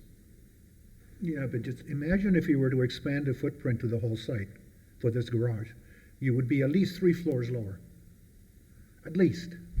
And you wouldn't have such an imposing look on Dixie. Okay, guys, this is a chance for questions of the applicant. So is there any questions that we'd like to put? We'll have a chance to discuss it, but let's keep order here, please. This is an opportunity for the applicant to answer our questions. He's explained in response to your earlier question. Do you have any additional questions you wish to ask? Go ahead, please. Well, I didn't quite understand your rationale for the footprints being separate, but was it ever considered to have a lower parking garage, but wider in terms of footprint, to minimize that scale on Dixie? I mean, that scale of that building on Dixie is problematic, you know. Yeah, if you look at the current garage, it's kind of like a 2-bay garage. We did look at a 3-bay garage, and the main impact that we saw there is that one thing that we were doing, if you consider the green complex to the north on campus, you know, where that kind of stops on the interior of campus, we are trying to keep that line with our project as much as possible so that our building didn't, you know, push into the campus anymore. And So is the brown brick going to disappear also when you build it, or to beige? Are we changing it to beige? Anyway, there's a question. All right, any other questions from you, this applicant? I do have a question. Okay. Sam, have you any questions? Yeah, I mean, I would like to a little bit to go further. You mentioned there were limitations in how much housing and how much parking, and putting the housing on top of the parking caused problems. What, just specifically, what were problems that were caused from, if you lowered the parking, had it wider, like a traditional building that we look at here on a regular basis? Yeah, trying to, you know, build efficiently, like a lot of the pieces that kind of made the programs more difficult was like related to structure. So, you know, what grids that worked well for, you know, unit layouts would really kill and make super inefficient or very inefficient parking grid layouts down below that. Okay.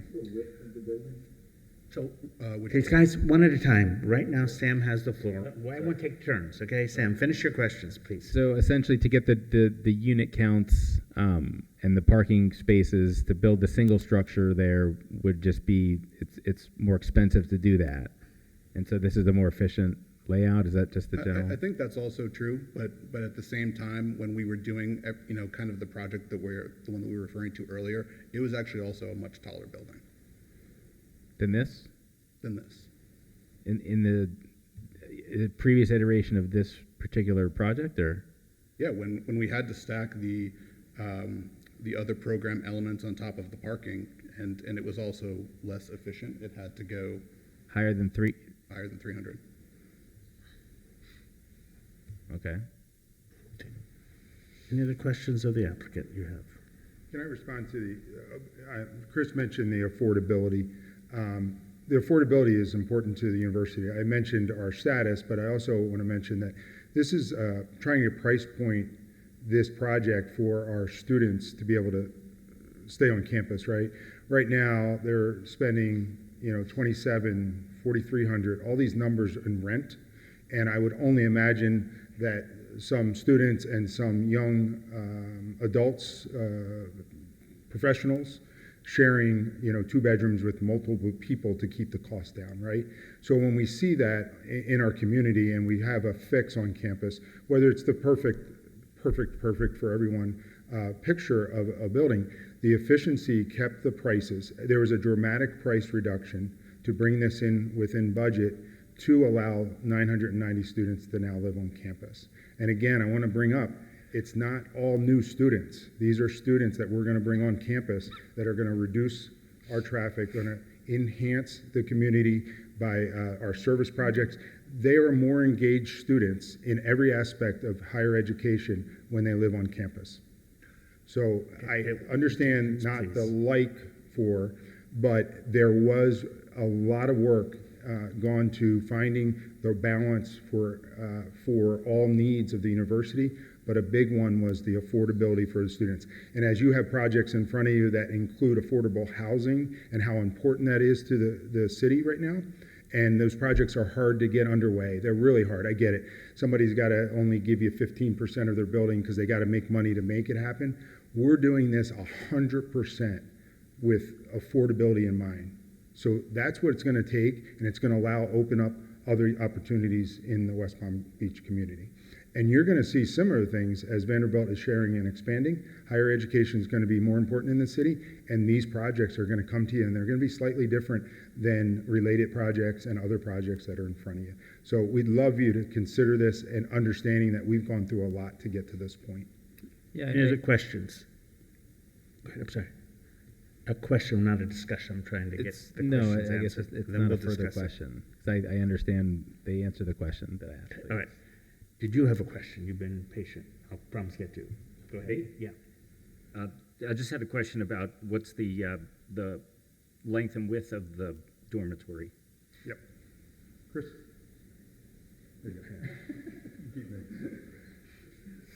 Yeah, I believe it's about 65 feet. You mean the tower building, right? Yeah, from Acacia to Gruber. Yeah, so I think it's about the whole dimension between Gruber and Acacia. So I think it's about 250 odd feet, and then it's about 65 feet wide. And then because we're relying on a picture, how wide is the parking garage? And I assume it's the entire length of the building. So. Yeah, 2 bays is probably like around 130 feet wide, and around 130 feet wide in the short direction. 330? 130. 130. Okay. Okay. Thanks. Any other questions of the applicant you have? Pat, you go. I had 2 questions relative to the parking. So you mentioned earlier in the presentation that you were actually over parking the dormitory. You're trying to build in additional. I may have heard you wrong, but is that? Yeah, that's correct. That the parking that's being provided, again, Chris Hagan with Kimley Horn Associates, the parking that's being provided in here is anticipated to serve not just residents of the residence hall, but also other campus demand. So by how much is it overparked to meet just the dormitory requirement? So it's a little difficult to say that, and also I do want to say I think the resident students on campus aren't necessarily they're given a resident decal, which is different than a commuter decal and different than an employee decal. But other than coastal towers, which is specific to that lot, they're able to park in any parking facility that has a resident that allows resident decals. And then commuter students and employees can park in lots that are designated commuter employee. But again, a resident isn't assigned to a specific resident lot. They're just assigned to be able to park in any of the resident lots. Let me phrase the question more simply. How many floors of parking would you need to park the dormitory? So it's estimated that about 70% of the parking would be residents, resident students, and 30% would be commuters and employees. So theoretically, you could reduce by 3 floors and still meet the intent of the code. If this were not being seen as a solution for... Okay, understood. Yeah. My follow-up question, I think, for the university at large, does the university have any visioning of future projects on Dixie in either the empty lots or for redevelopment of existing structures that may match the massing of this structure in over the next 10 to 20 years? So a few years ago, we rolled out a strategic plan, which also allowed us to look at our master plan in the future. So there are some God-sized dreams, as our campaign states, that say we would like to increase areas of offerings to our students, increase our engineering department and our health sciences, and also future, residence halls. So is there a master plan that is a vision dream plan that would bring some additional buildings along Dixie to replace current buildings? Yes, there's some ideas. There's currently no current fundraising, no current schematics, any design for anything that is currently underway. But you would have the ability in future projects to match or meet the height of the structure we're seeing proposed here. So from a restriction from the, Yes. what we're asking for, Yes. those new height variances that we're looking for would meet our future needs. And then one little question I want to verify on the parking. It's a campus-wide parking program with our community service plan development. So this building doesn't require X amount of parking. Our student body count and things that Kimberly Horn does for us on an annual basis is where the demand and supply gets regulated. So I'm not saying that we'd be able to build this without a parking garage or additional parking, but it's not strictly like maybe another program you have where you're saying you're adding this many units, you are required this much parking. So it is a campus-wide program that we're trying to bring more to one point to allow for better flow. Okay, any other questions? I'm going to come to you, Gene, in a minute. Pat, any more questions of the applicant?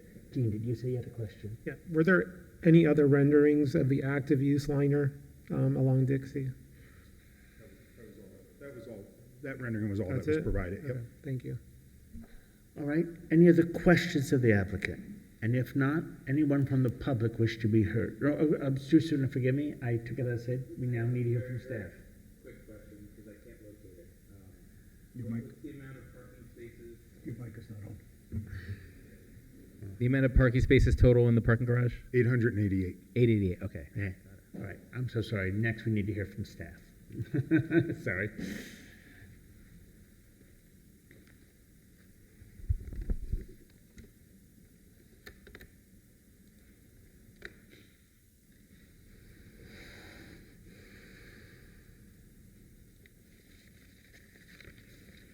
Good evening, Linda Louie, Principal Planner for the record. So just to quickly summarize, this is a major plan development amendment to the approved Palm Beach Atlantic University Community Service Plan Development. As Joni had mentioned, this is a long-standing plan development located just south of the city's downtown. So there are 3 major requests being made as part of this application, which are listed in the slide, and the applicant has gone over in detail. But just to recap, the amendment seeks to increase the maximum student enrollment from 3,000 students to 5,000 students, amend the master development plan to increase building height north of Acacia Road, and to provide for the construction of a new dormitory building and parking garage structure. So in order to provide for the requested amendments, specifically for the development of the parking garage as well as the dormitory building, the applicant is also seeking a total of 4 waivers from the requirements of the zoning and land development regulations. So the summary of the waivers are listed here, which the applicant has gone over in detail. So I won't go over them, but just to give you a perspective of where these waivers are located. The first one, as it relates to building height, is here as W1, the corner clearance distance, the separation of access points, and the site visibility triangle. So as I had mentioned, the waiver requests have been summarized by the applicant and detailed, as well as staff's analysis is provided in the staff report. But in a nutshell, staff is in support of the waiver requests. The waivers are minimal and not anticipated to generate detrimental impacts to the area, and the applicant has mitigated the impacts of the waivers through the site design as noted in the staff report. So the next few slides of my presentation will focus on the key points of staff's analysis. The first key point is the increase in student enrollment cap. Increasing the maximum student enrollment cap to 5,000 students, which is an increase in 2,000 students, is projected to cause negative traffic impacts to the surrounding roadway network. So as you can see in this table here, which was extracted from the staff report, the increase in student cap is expected to generate an additional 2,760 daily trips to the university. So according to the applicant's traffic study, the traffic study states that the increase in student cap will reduce the level of service and contribute to failures of roadway segments within the area. And although these impacts are anticipated, the applicant has communicated to staff that the enrollment numbers varies on an annual basis, and reaching the 5,000 student cap is a progressive long-term goal that may not be achieved immediately, but over time, and that can also delay the anticipated roadway impacts. The city's traffic engineer has reviewed the traffic report and is conditionally supporting the request to increase the student enrollment cap. The city's traffic engineer is recommending conditions that would enable the proper monitoring of enrollment numbers as well as traffic trends generated by the university, and that will be critical to ensuring that mitigation measures are implemented to minimize those anticipated negative traffic impacts as noted in the applicant's traffic study. The next part of the analysis is the increase in building height north of Acacia Road to 300 feet, which would enable the university to plan for its growth as well as the future facilities within the confines of the campus boundaries. Staff is in agreement with the applicant that the request is not out of character with the development pattern of the area. The CSPD is located just south of downtown, and building heights permitted in the downtown area is up to 380 feet within certain sub-districts of the downtown. And the requested building height is also consistent with the building height waivers granted by the city for projects outside of downtown and in close proximity to the campus. So this table here lists the approved projects within 1,000 feet of the campus and outside of the DMP, or downtown, which shows that the proposed building height of 300 feet is consistent with the building heights of these built or approved projects within the area. So the last part of staff's analysis is for the dorm and parking garage structure, which is intended to provide for the critical needs of the university and for its future growth. So as noted by the applicant, the goal of the new dorm is to reduce traffic trips generated by commuter students by providing on-campus housing. The construction of the parking garage structure, which will consist of 888 parking spaces, will enable the university to provide parking and meet the parking demand on campus and eliminate the dependency of off-campus parking inventory. And the requested waivers for this proposed development are minimal and reasonable given the characteristics and development pattern of the surrounding areas. As noted, the waivers are not anticipated to generate detrimental impacts, and mitigation measures have been provided to minimize the impact of the waiver. In terms of project review, the Plans and Plats Review Committee reviewed the plans for the new dorm and parking garage at its August 8th meeting of last year, and the PPRC has deemed the plans technically sufficient to move forward to the public hearing stage. The county has also reviewed the project and has issued a traffic concurrency approval letter that's dated March 21st. And based on, since the project also proposes improvements within the South Dixie right-of-way, which is a state-governed right-of-way, approval and a permit will be required from FDOT. Based on email documentation provided by the applicant, FDOT has preliminarily reviewed the streetscape design, and there were no major concerns, so staff does not foresee any issues with the applicant getting this letter from FDOT. An FAA letter is also required for projects 300 feet or greater in height. Again, the applicant should have no issues obtaining the approval letter considering the height of buildings nearby, and this letter will be required at time of permitting as well as that approval letter from FDOT. So to conclude staff's presentation, staff has reviewed the major amendment for compliance and consistency with the required amendment standards as well as the site design qualitative development standards of our zoning and land development regulations. And staff has found that the application is in compliance with the standards subject to the conditions listed in the staff report. As noted by the applicant, they would like to work with staff regarding the traffic conditions. However, staff believes that those traffic conditions are critical to the proper monitoring and mitigation of those potential impacts that are anticipated with the increase in student cap. The city's traffic engineer is present, so if there are any questions regarding those conditions, Veronica can come up and speak for that. With that said, that concludes staff's presentation. Any questions of staff? Let me start on this side. Jean, any questions of staff? Patrick. I do have one question of staff. Could staff speak qualitatively to the size of the parking garage relative to other parking structures in the downtown city, in the downtown district? Mm-hmm. Is it, do we have any other garages that are 11 stories? Rick Green, Development Services Director. The only one that comes to mind that's close to this one would be West Palm Point, which I believe has a 10-story garage. That is a building consisting of approximately 420,000 square feet of Class A office. That's commonly referred to as the tent site between Okeechobee and Lakeview, just west of the Restoration Hardware block. That's a 25-story building, and I believe the garage there was 10 stories. Thank you. Will, any questions of staff? Sorry, yes.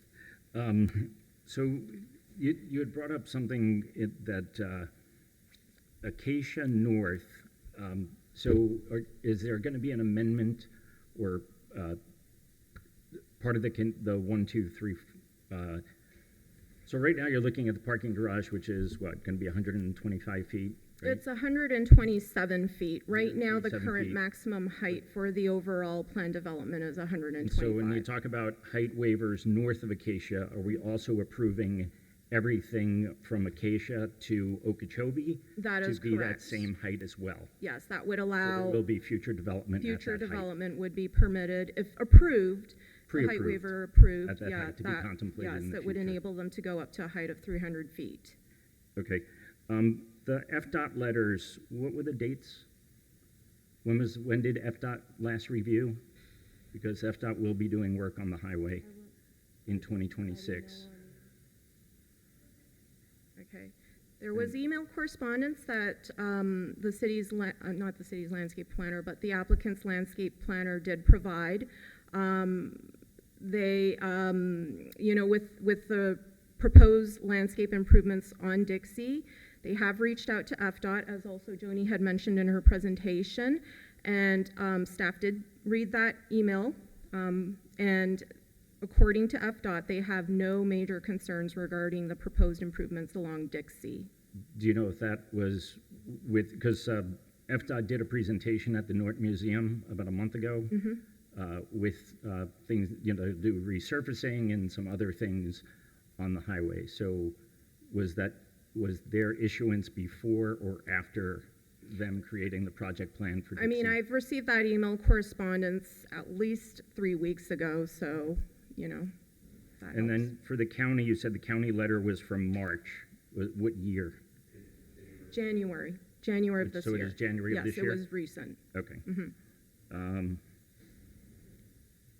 And then just a question about traffic. When you look at traffic and impact on the roadway, do you look at on a property by property basis, or do you look at what's also been approved for development? I'm going to defer this question to the city's traffic engineer. Thank you. Good evening, planning board members. My name is Veronica Altuve. Do you mind speaking more in the microphone? We're having trouble hearing you. Pardon me. So good evening, planning board members. My name is Veronica Altuve. I am your new traffic engineer. This is my third week with you all. Welcome. So to answer to your questions, we look at two different type of traffic analysis. We look at the overall of the university to determine the impacts of the increase of the 2,000 students. And we also look at the site specific of this building, the traffic pressure associated with this building and the immediate area, how the pressure is going to be on Dixie and those two intersections at Acacia and Gruber. And that is one of the reasoning why one of the conditions of approval is to do a monitoring report of this specific building, which will include is not just the signal warrant to see if there is the need for a future signal, but the traffic monitoring report will include the actual traffic that will be coming in and out of the specific garage, because the garage is going to be used by the resident students and also is going to be used by commuters, the commuter population, right? And the commuter population has a much higher trip characteristics than the resident students. So it will measure the traffic that comes in and out of the garage. It will measure how the operating conditions of Gruber and Acacia. It will determine whether or not a light is needed at one of those two intersections. And we can potentially take a look if there is a lot of traffic pressure in the area. One of the suggestions that you had on perhaps changing the circulation if we find out that there is a lot of pressure in that specific vicinity to try to manage the traffic better. So that is the reason for the condition of approval for that specific site. But again, there's two different traffic studies. One for the specific site that measures and looks at the specific area, and the other one is for the increase of the 2,000 students that the applicant is proposing. So that looks at the traffic associated with the overall university. Now, having said that, the traffic study associated with the 2,000 student increase it requires a monitoring report. And the reason for that is because the national standards of the Institute of Transportation Engineer was used. When I looked at the traffic study for the specific residential tower with some of the commuter students, the traffic generation for that specific traffic study with 990 students and small commuter population was 311 AM peak hour trip. The traffic study associated with the increase of the 2,000 students, it says that it's only 300 AM peak hour trips. There's a disconnect. Now, the applicant has mentioned that one of the goals of the university is to change the student characteristics to be more of a residential students, right, which has a lower traffic generation characteristics. But we want to make sure that we provide the mechanism in that monitoring report for the entire university to actually measure that, you know? And that's why I put that condition of approval. It's not just listing the mechanism that they want to do in order to reduce traffic, but also we want tangible data that actually demonstrates that it's being achieved. So hopefully I answered your question. Yeah, thank you. Okay. Thank you so much, and welcome to the city. Any other questions? Any questions of the architect? Yes. Right now we're dealing with staff. Any questions of staff? Okay. Any questions of staff? No. Okay. At that point, we thank you. Now, anyone from the public wish to be heard? typically we bring back, did you want to bring the architect up to ask a question? Did you Yeah, say? I just had a quick question. If you, for the architect, if you could step forward, please. Just wondering, have you ruled out the possibility that due to the proximity to the garage, that the residential side would need sprinklers inside the bedrooms? Because 20 feet away. Building separation. You're talking about in the units? Yeah, Yeah, we have sprinklers. you have sprinklers in the units. Okay, okay. All right, thank you. I had a question of Mr. Thomas. Because you've given us guidance in the past, and I would be helpful for me, with respect to architectural preferences and things to help give me guidance as to what our role is here tonight. Yes, sir. Your role, Mr. Chair and board members, is to decide, based on the evidence presented at this hearing, if that evidence shows that the application meets the standards that you're given in your report. If it does, then they're entitled to a recommendation of approval. If it doesn't, then if you are to deny, you must also identify which of these standards have not been met. And so your judgment has to be based on whether or not the evidence presented meets the standards presented in your report. And those standards are listed in... Right, and do those standards include architectural... You would have to find a standard to which that applies. Right. Okay. All right. We're going to bring him back for discussion. I'm going to begin the discussion. I'm going to disagree with my good friend Peter. We rarely don't vote the same way. This time I think our votes will be different because I would support this project. When you look at the larger picture here, I think this is such a wonderful asset for the city of West Palm Beach.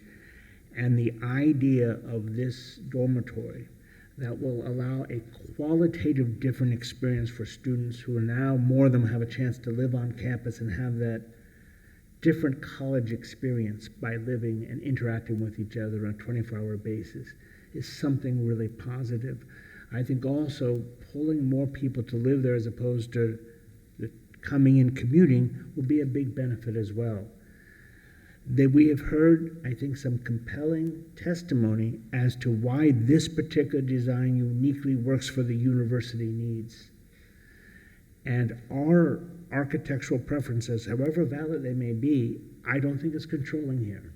I agree with what Mr. Thomas said. We have to look at the standards and see whether they're met or not. I so appreciate, Ms. Louis, that I heard it was you the reason why there was an active use on the ground floor, they said, and the architectural enhancements for the building. I commend you on both, because I think that helped me feel better about this project. But at the end of the day, if you're having an urban college, as we have here, they're going to have to build up. They're going to have to build up. And that's exactly what they're doing. And they've come up with a design that works for them, that works for the unique educational needs of the university, as opposed to a residential condominium or some other factors too. That was the evidence we heard, and that's the evidence that will compel me to support this project. I have no idea how the rest of you feel on this one. So I would like to kind of go down the road and give all of you a chance to kind of weigh in, and then depending which way it tilts, we'll look for a motion either to approve or a motion to decline, okay? I will just add one thing. I think we should be supporting, if we do support this, those conditions, and then leave it to the applicant to work through those with the staff going forward. But anyway, I'm going to start. If you feel comfortable, Gene, I'll start with you just for your thoughts on this. You're not obliged to. I just want to, Sure. all of us have a chance if they wish to say it before we see which way we want to vote. Overall, I'm in support of the project. I regret that there wasn't more on site design in terms of renderings, just to get a better idea of what we're looking at, and maybe kind of empathize with what some of the other board members have said. But I'm in support of the project generally. Patrick, your thoughts? I would very much like to be in support of the project. I think that like you said, this is a critical project for the university's growth. And in terms of the design of the building itself, the residential, I think it's beautiful. I think the way it connects to the park area that the students use between the buildings, I think it's well thought out. But in terms of the only item I take umbrage to is that the height of the parking garage. And given that we're looking at approving the tallest, what would be the tallest parking structure in the city on one of the primary thoroughfares that everyone is going to certainly see every day, and the fact, by their own testimony, that it is effectively overparked, this structure could certainly be approved at a slightly less height, at least in my opinion. So I'm uncertain currently how I might vote, but I would like to hear from the rest of you. Okay, Will. So I see the need for the university. I like the dormitory building. It's the parking building, and its proximity to Dixie, and its height and mass. I also don't like that we are approving 3 conditions that are very germane to that concern of ours, and leaving that to be continued to be worked out. So that remember, we're not required to do that. In other words, we can approve these conditions, and we're not required to leave them open. In other words, that's something the applicant has requested.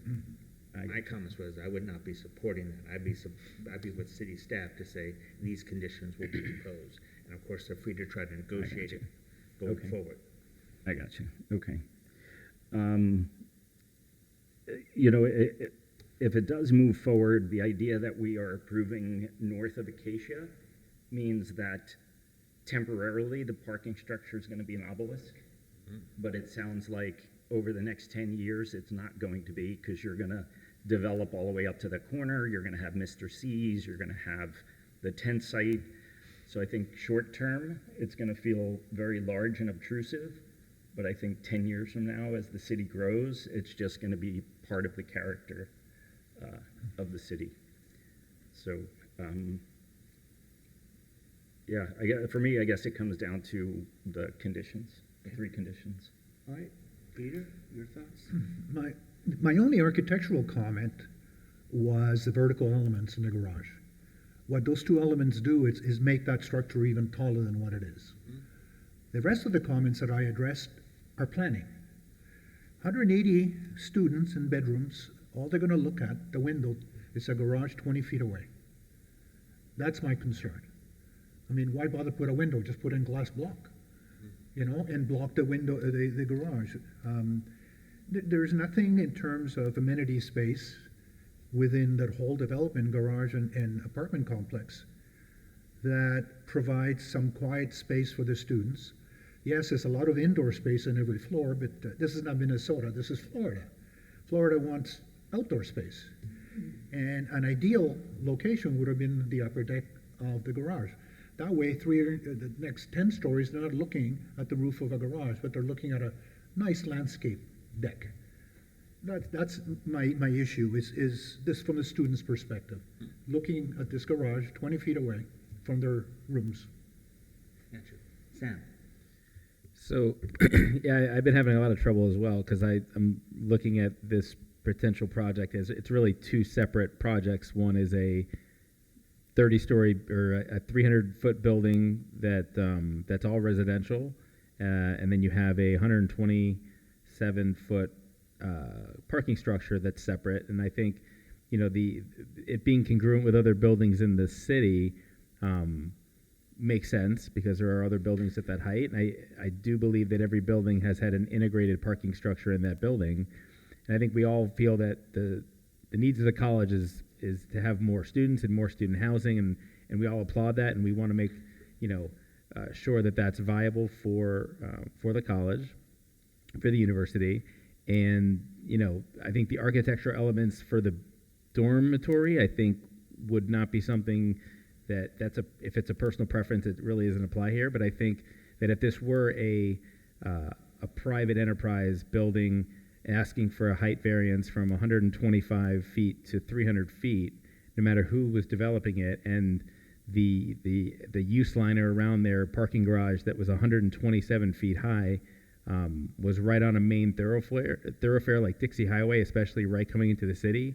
I mean, there'd be a lot of up in arms residents, complaining about having this massive parking structure right in the middle of the city, and to say that, well, it's a university, it's not a private developer, I'm not sure would meet kind of the general standard of what the guidelines are for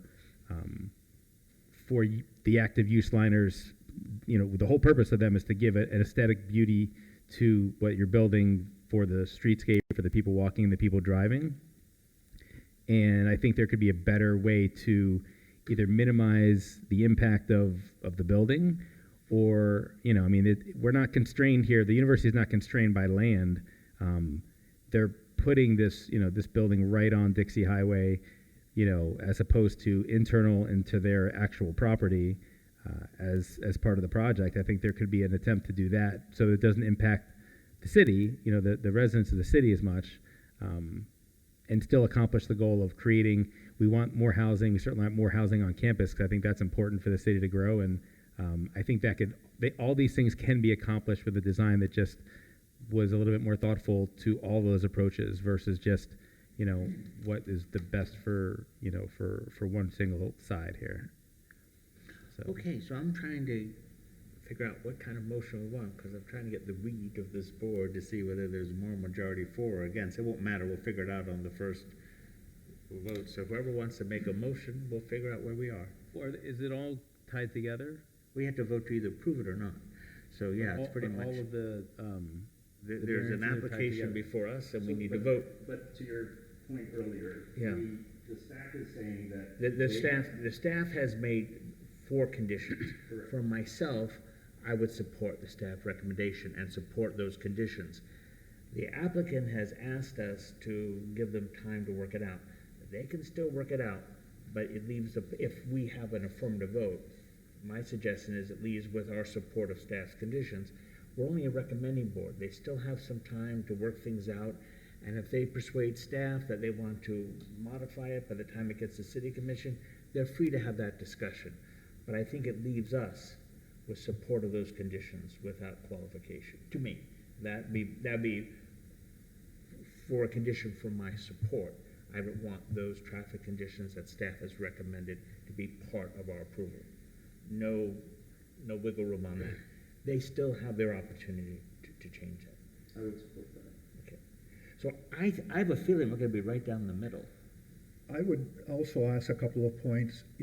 I can't think of a single parking garage in West Palm Beach that the city hasn't requested some form of landscaping. The last one we did was Banyan K, where we put landscaping on the upper roof, we put canvas covered. I can't think of a single garage that we've allowed complete open parking on the upper level. And I don't know why this should be any different. Fair enough.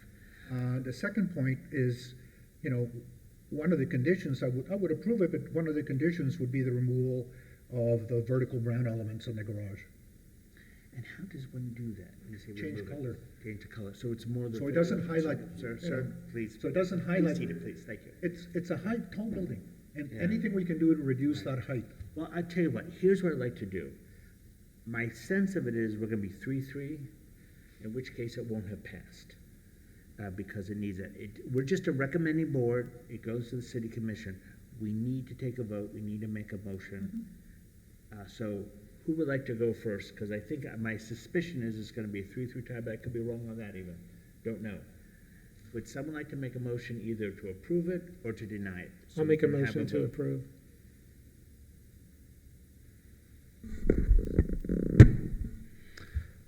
I move that the planning board recommend to the city commission approval of planning board case number 1111 CCC PD 240700039, a request Interesting one, at least. by Johnny Brickman of Urban Design Studio on behalf of Palm Beach Atlantic University Incorporated for a major amendment to the Palm Beach Atlantic University Community Service Plan Development to increase the student enrollment from 3,000 to 5,000 students, amend the master plan to increase building height to 300 feet north of Acacia Road, and provide for the construction of a 25-story dormitory building and an 11-level parking garage structure with approximately 5,300 square feet of fitness area at the ground level of parking structure and fronting on South Dixie Highway.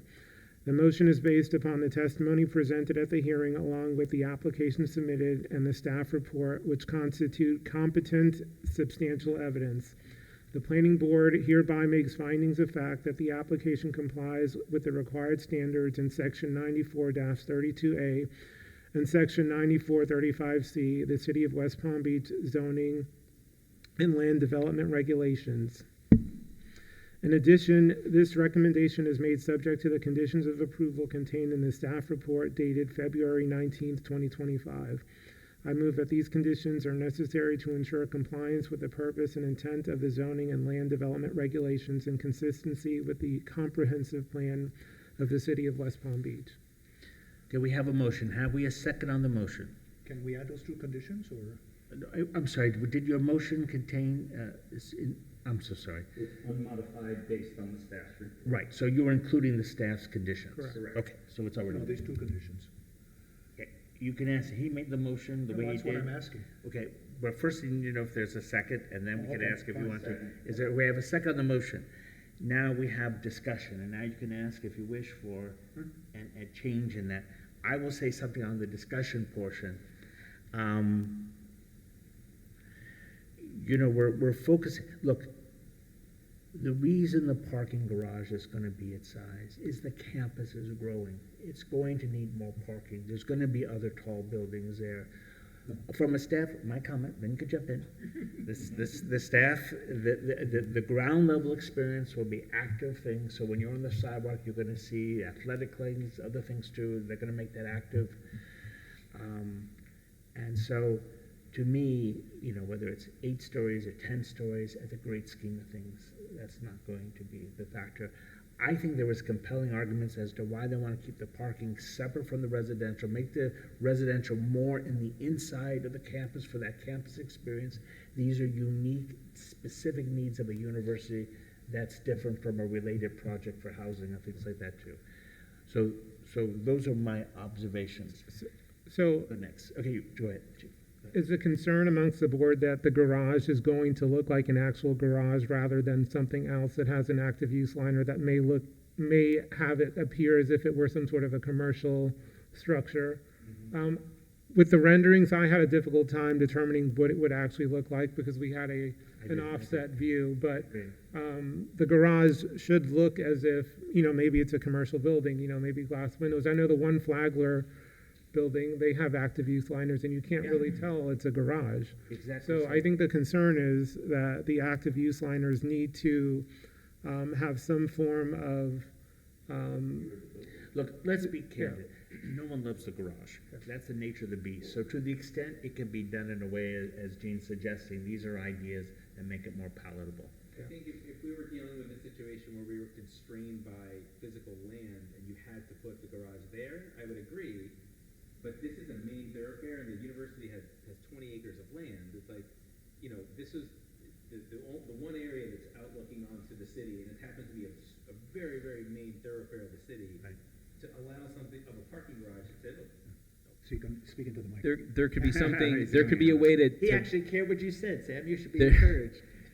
There could be a way to have a better integration from the aspect of what the rest of the city sees is not just what the student experience is, because there's no constrainment of land in particular. Sam, that's such a fair comment. That's a very fair comment.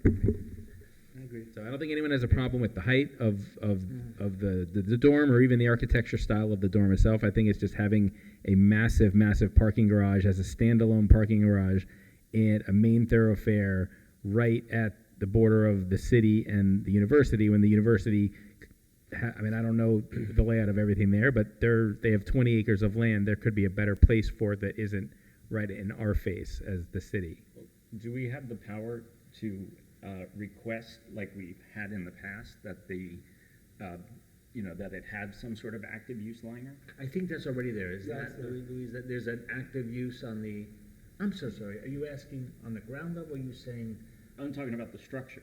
this- I'm not clear what you mean by that, but I'm sorry. Well, like when we did The the project up facade. in what is it, next to Icon, up in Northwood. Right. They had to match the exterior of the parking structure to similar of the building, so it looked more congruent. Okay. Rather than a wrap or a facade or something.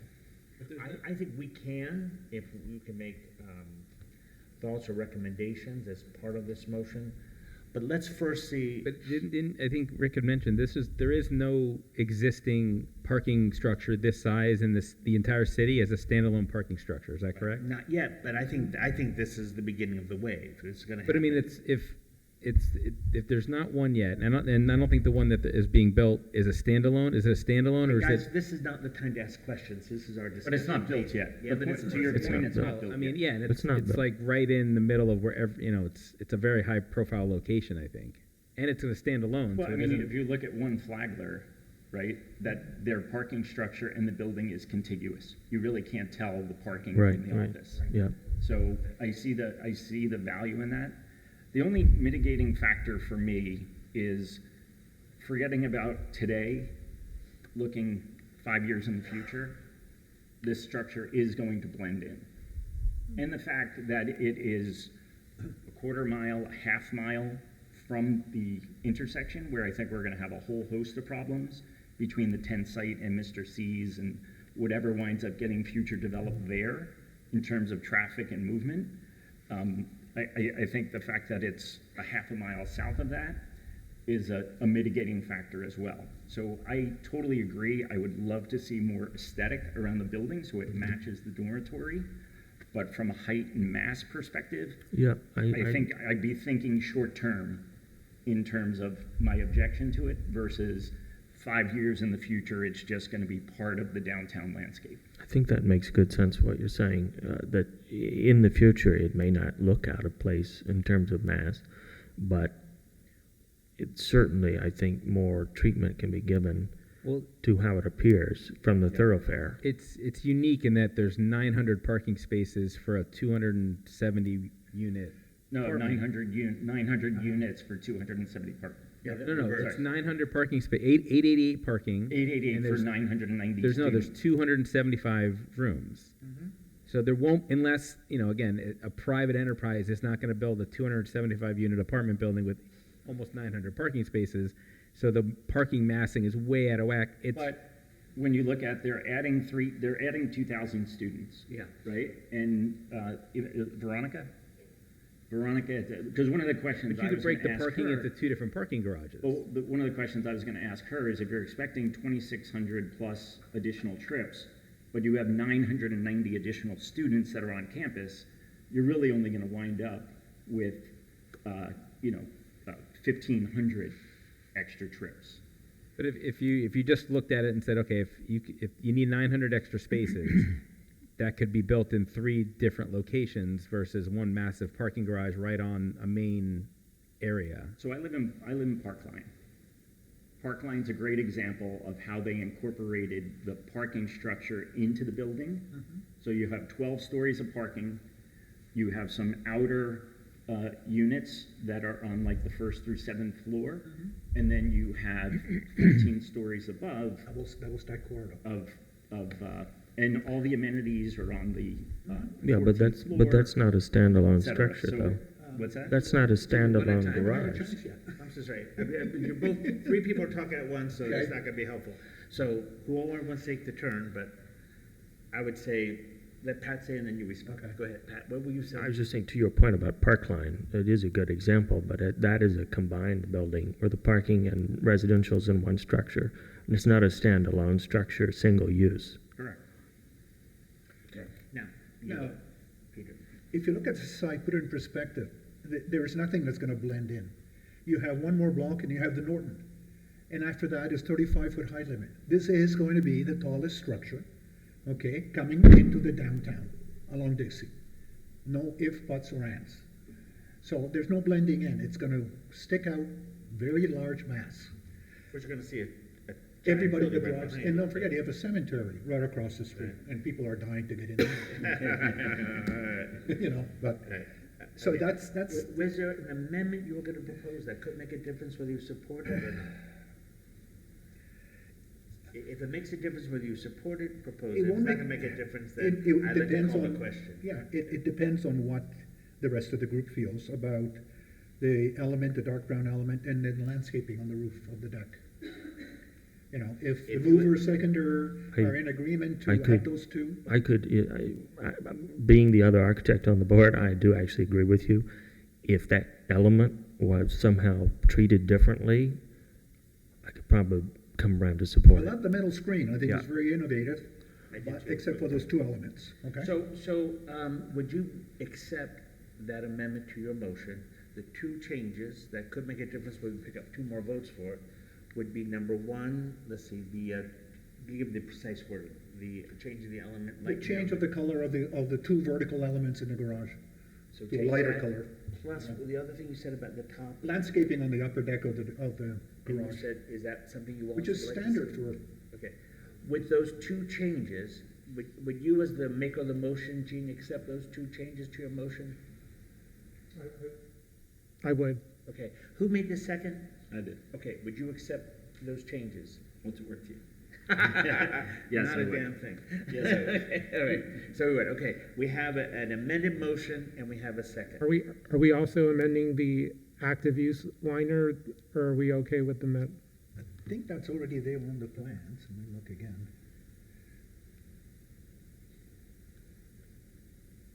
But the active use liner does not match the dormitory, it's just an active use screen. Along Dixie? My understanding was the Dixie was going to be active use, like they're right. Yes, athletic facilities, I think, so it would look if you're walking along Dixie. Yeah, there is. You'd see, okay. The whole- Is that what you're talking about? You're talking about something different? No, it's, I didn't know, I don't know. no, active use is a third issue altogether. Okay. And It's a ground floor treatment of the garage.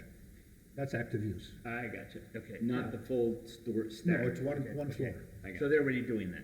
Okay. It's already So there. with those two changes, we have accepted an amendment, we have accepted with a second. At this point, I'd like to call the question. If you don't mind, I think we should do a roll call. Sure. Can you accommodate that for me? Now, just go through everyone's names, and we're gonna vote yes or no. My name? No. No. No, I know you know your name, my friend. No, go ahead. This is for the clerk. Jean Marseille Jr., Yes. Patrick Mayfield, With the conditions just added, yes. Will Corrente, Yeah, subject to the conditions and modifications, yes. Keep saying Nope. that. That's part of the motion, I swear. right. Stephen Mayans, Yes. Peter Pifko, Yes. and Sam Fish. No. Okay. So the motion passes 5-1. Thank you. Okay. That was an interesting one. Yeah. But it's not architecture, it's fine. You understand? And by the way, I don't disagree with you at all. Oh, okay. You know, I really don't. And what I like about motion, I'm surprised the city didn't catch the landscaping. what Every I garage has like it. when it's, I like divided votes. Yeah. Because I think saying this unanimously support is not the message of our board. Right. So I appreciate sometimes it not being A compromise. Anyway, all right, that was an interesting one. And, yeah.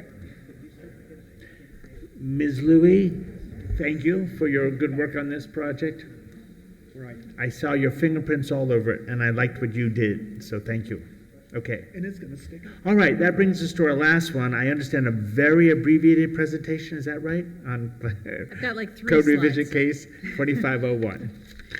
Thank you, Mr. Chair and members of the Planning Board. My name is Leslie Olson, Principal with District Planning Group, here representing the West Palm Beach CRA, and in concert with your staff, working really hard to bring some really interesting and needed housing affordability to your historic districts. The Community Redevelopment Agency purchased 6 historic properties in a historic district, shotgun properties, not these that you see on the screen here today, but similar. Interestingly, they were located on a single parcel. So they are built very closely together, as shotgun architectural styles are, and they are appropriate for contributing historic properties. You wouldn't want to separate them, then that would look weird. But what the CRA desires to do here is to rehabilitate these historic properties, advancing the historic preservation goals of the city of West Palm Beach, while also advancing the affordable housing goals of the city of West Palm Beach in a way that people can afford to buy a home in your beautiful historic districts. However, even though you would think, well, you know, bring it to the Historic Preservation Board, they can grant some special exceptions, and you can get these things platted and sold fee simple to homeowners. You can't, actually. No one really thought when they were drafting the historic preservation ordinances that you would need to grant special exceptions for existing historic structures, because you have 6 primary single-family homes on a single parcel. The historic preservation ordinances are drafted for special exceptions to be granted for expansions or new construction, but it is silent when it comes to existing contributing historic structures. So we've been to the planning board, or we're at the planning board. We've been to the Historic Preservation Board, and the Historic Preservation Board granted us, just figuring out how my presentation works, granted us approval, a recommendation of approval, and we are here before you today for a text change to allow for the Historic Preservation Board in the future to grant special exceptions in circumstances like these. So we have a few challenges here, and between your excellent planning staff and our team, we have identified a few challenges in the existing code and offer this text change as a solution. We are trying to provide a mechanism for the board to grant special exceptions, and we are trying to strictly limit the applicability at this time. Forgive me, I'm just trying to follow your presentation. Yeah. So are you saying in this instance, these 6 homes are on a single parcel and that they don't have the ability to subdivide it so people can individually purchase one of these shotgun homes? That's correct. That's your goal, is that people have the opportunity to buy them individually and not as one, they have to buy all 6? Right. Is that all we're talking about? Yes. Okay. Sorry. All right. Sorry, I wasn't Wouldn't clear. that just be like a condo, though? They It create a could, condo? but you have 6 structures, and I can speak from experience that a very small homeowners association is very complex. Oh, no, you to don't run. want that. You don't want that. No, no. And I imagine for financing because then you too, have for an an HOA. individual one, yeah, no. Yeah. It's a condo. We did look at that, but it is much more affordable for Sure. people to buy their own fee simple property than to buy a structure and then have to manage the common area together. Right. It's less affordable, it's more complex, and It's also very complicated. good fences make good neighbors, as they say. And so this would be it's tricky. We did look at that possibility. And there is no zoning district in the city of West Palm Beach that would allow you to subdivide on 4 parcels of this size. It's just too small. But we're saying uniquely here because of their contributing historical structures. Because they're So that's contributing going to be a very historic- subset of these type of structures. Yes. All right. Yeah. Let me kind of get to that for you for a moment. So our limitations here that we're proposing with this text change is that all structures must be contributing historic structures in the shotgun residential style. Okay. All structures on the same parcel have to be principal dwellings. So you couldn't take your garage, your detached garage, and split it off from your house and have 2 lots.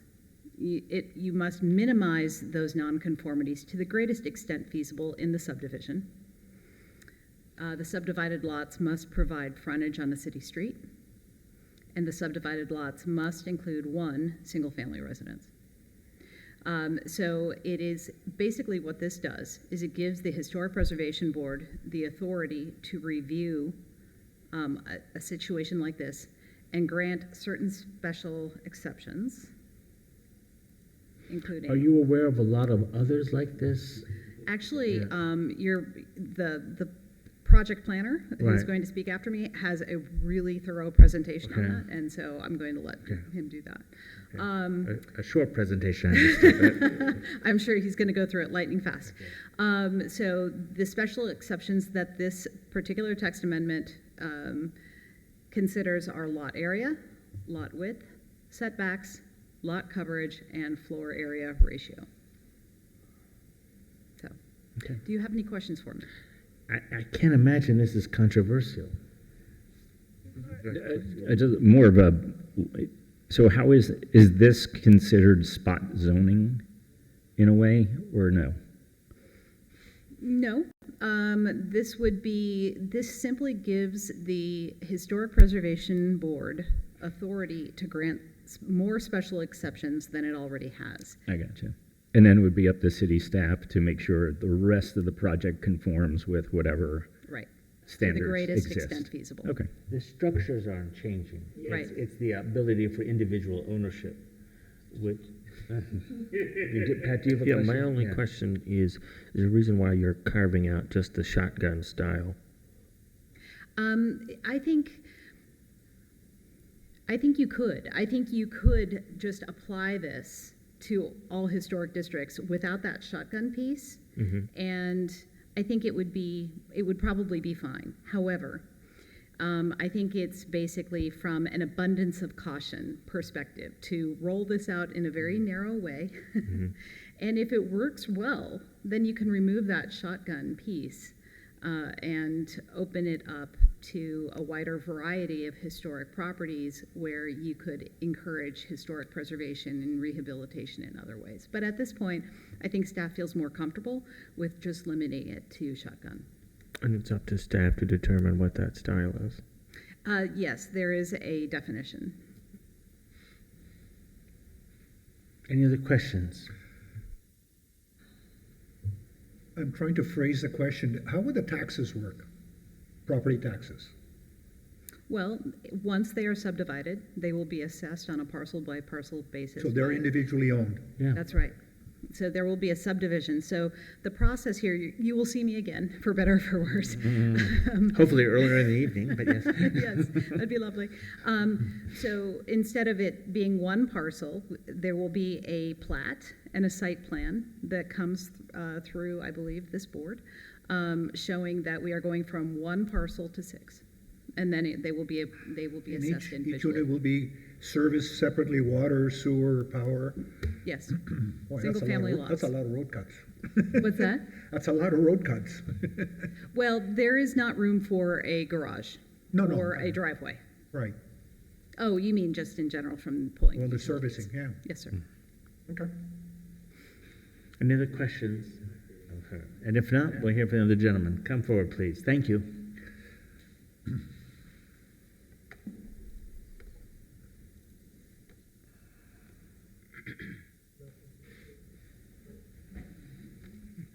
Good evening, Chris Kimmerly, Senior Urban Designer. Do you mind, sir, lifting your microphone up? Thank you. There we go. As Leslie had mentioned, this is a request by Leslie Olson of District Planning Group on behalf of the CRA to do the code revisions to Section 9485, the special exception standards of the historic residential districts.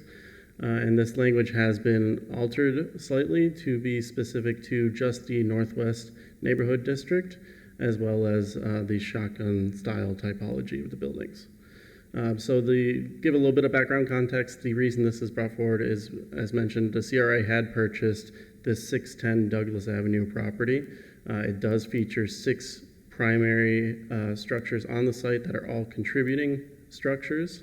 Currently, this lot is about 7,000 square feet with those 6 dwelling units on it. And that leads to the first piece, which is this lot configuration is a legal nonconformity today. It well exceeds our maximum density permitted within the Northwest District. If you were to clean slate this site today, it would only be allowed to build 2 units. So the 6th there is a nonconformity. Additionally, the lot coverage there for this type of district, or for this district and this lot would be 30%. Again, with those 6 structures, we're about 48%. And given that these are historic structures, their front setbacks do not meet current standards, as well as the side interior setbacks. And this leads to that whole notion that if this were to try to be subdivided today, by code we couldn't do it because it would further increase those nonconformities. And that leads to the interesting to see them. Yeah. This leads to the code revision case itself, and there's three goals. The first one, again, is to rehabilitate these 6 structures in compliance with the Secretary of Interior standards. The second goal would be to allow the subdivision of these shotgun houses to facilitate that fee simple home ownership.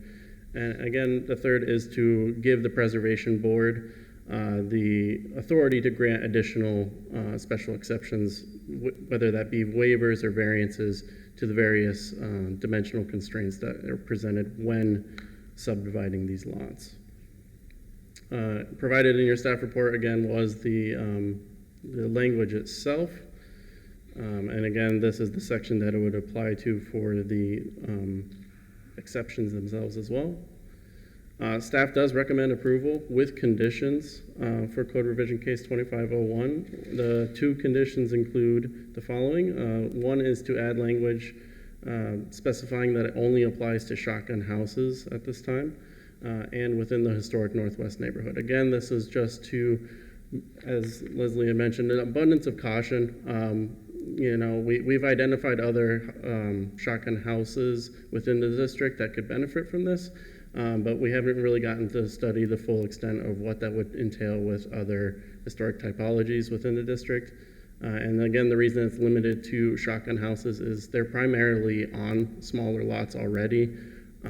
So again, this is that need for that exception was for those smaller lots. And then again, we define what a shotgun house is, and that'll be referenced for the Historic Preservation Board. So within condition number 1, again, you see here, we just add shotgun house and historic Northwest to the language that you have read before.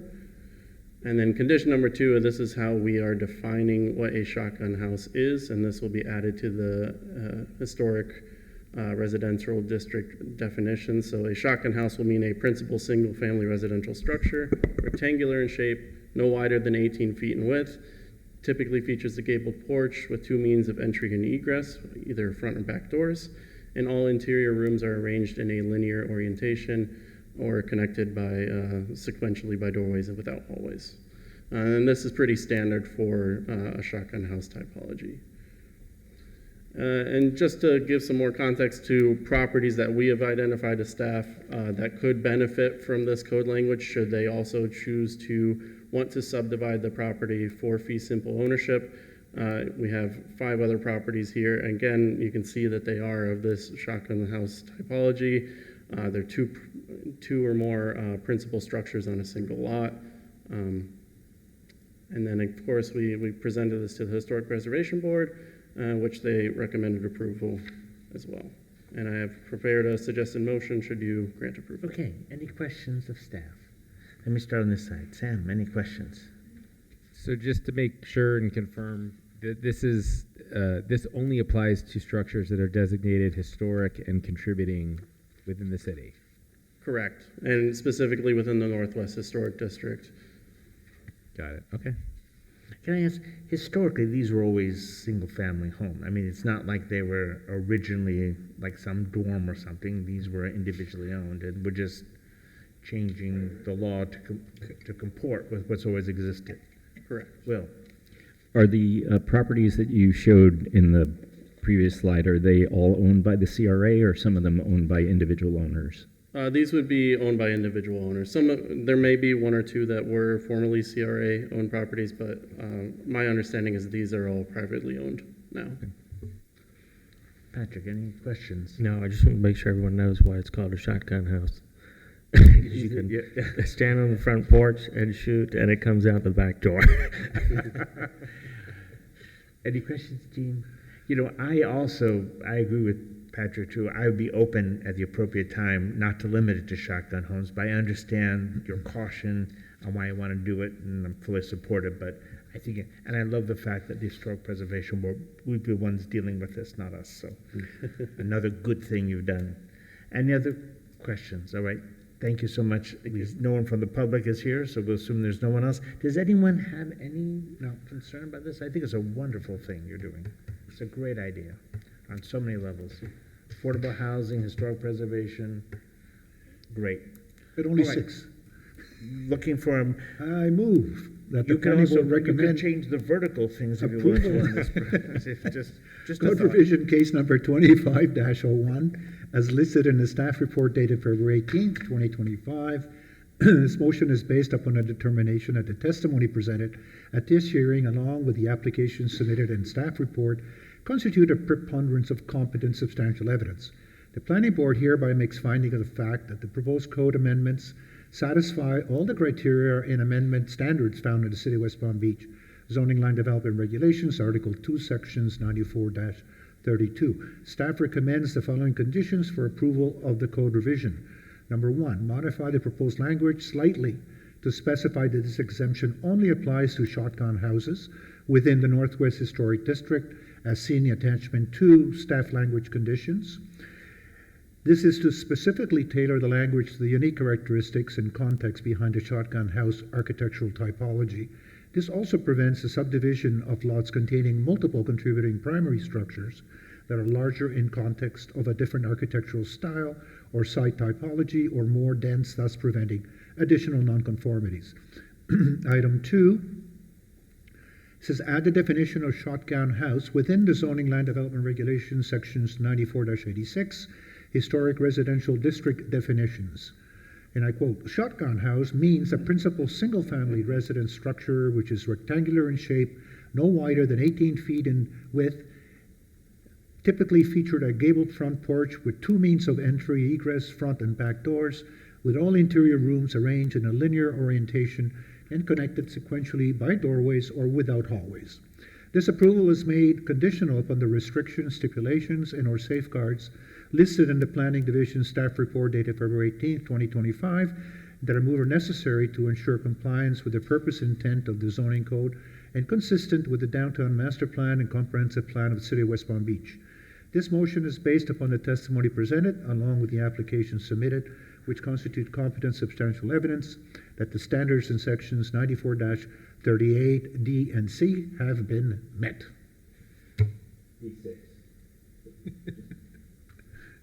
Point of clarification, it's D6, not DC. Okay. With that clarification, we have a motion. Have we a second? I'll second. Motion and second. Any further discussion? All those in favor signify by saying aye. Aye. Any opposed? Passes unanimously. That brings us to other business, unfinished business, new business. Anything, Angela? If not, we stand adjourned. Thank you all.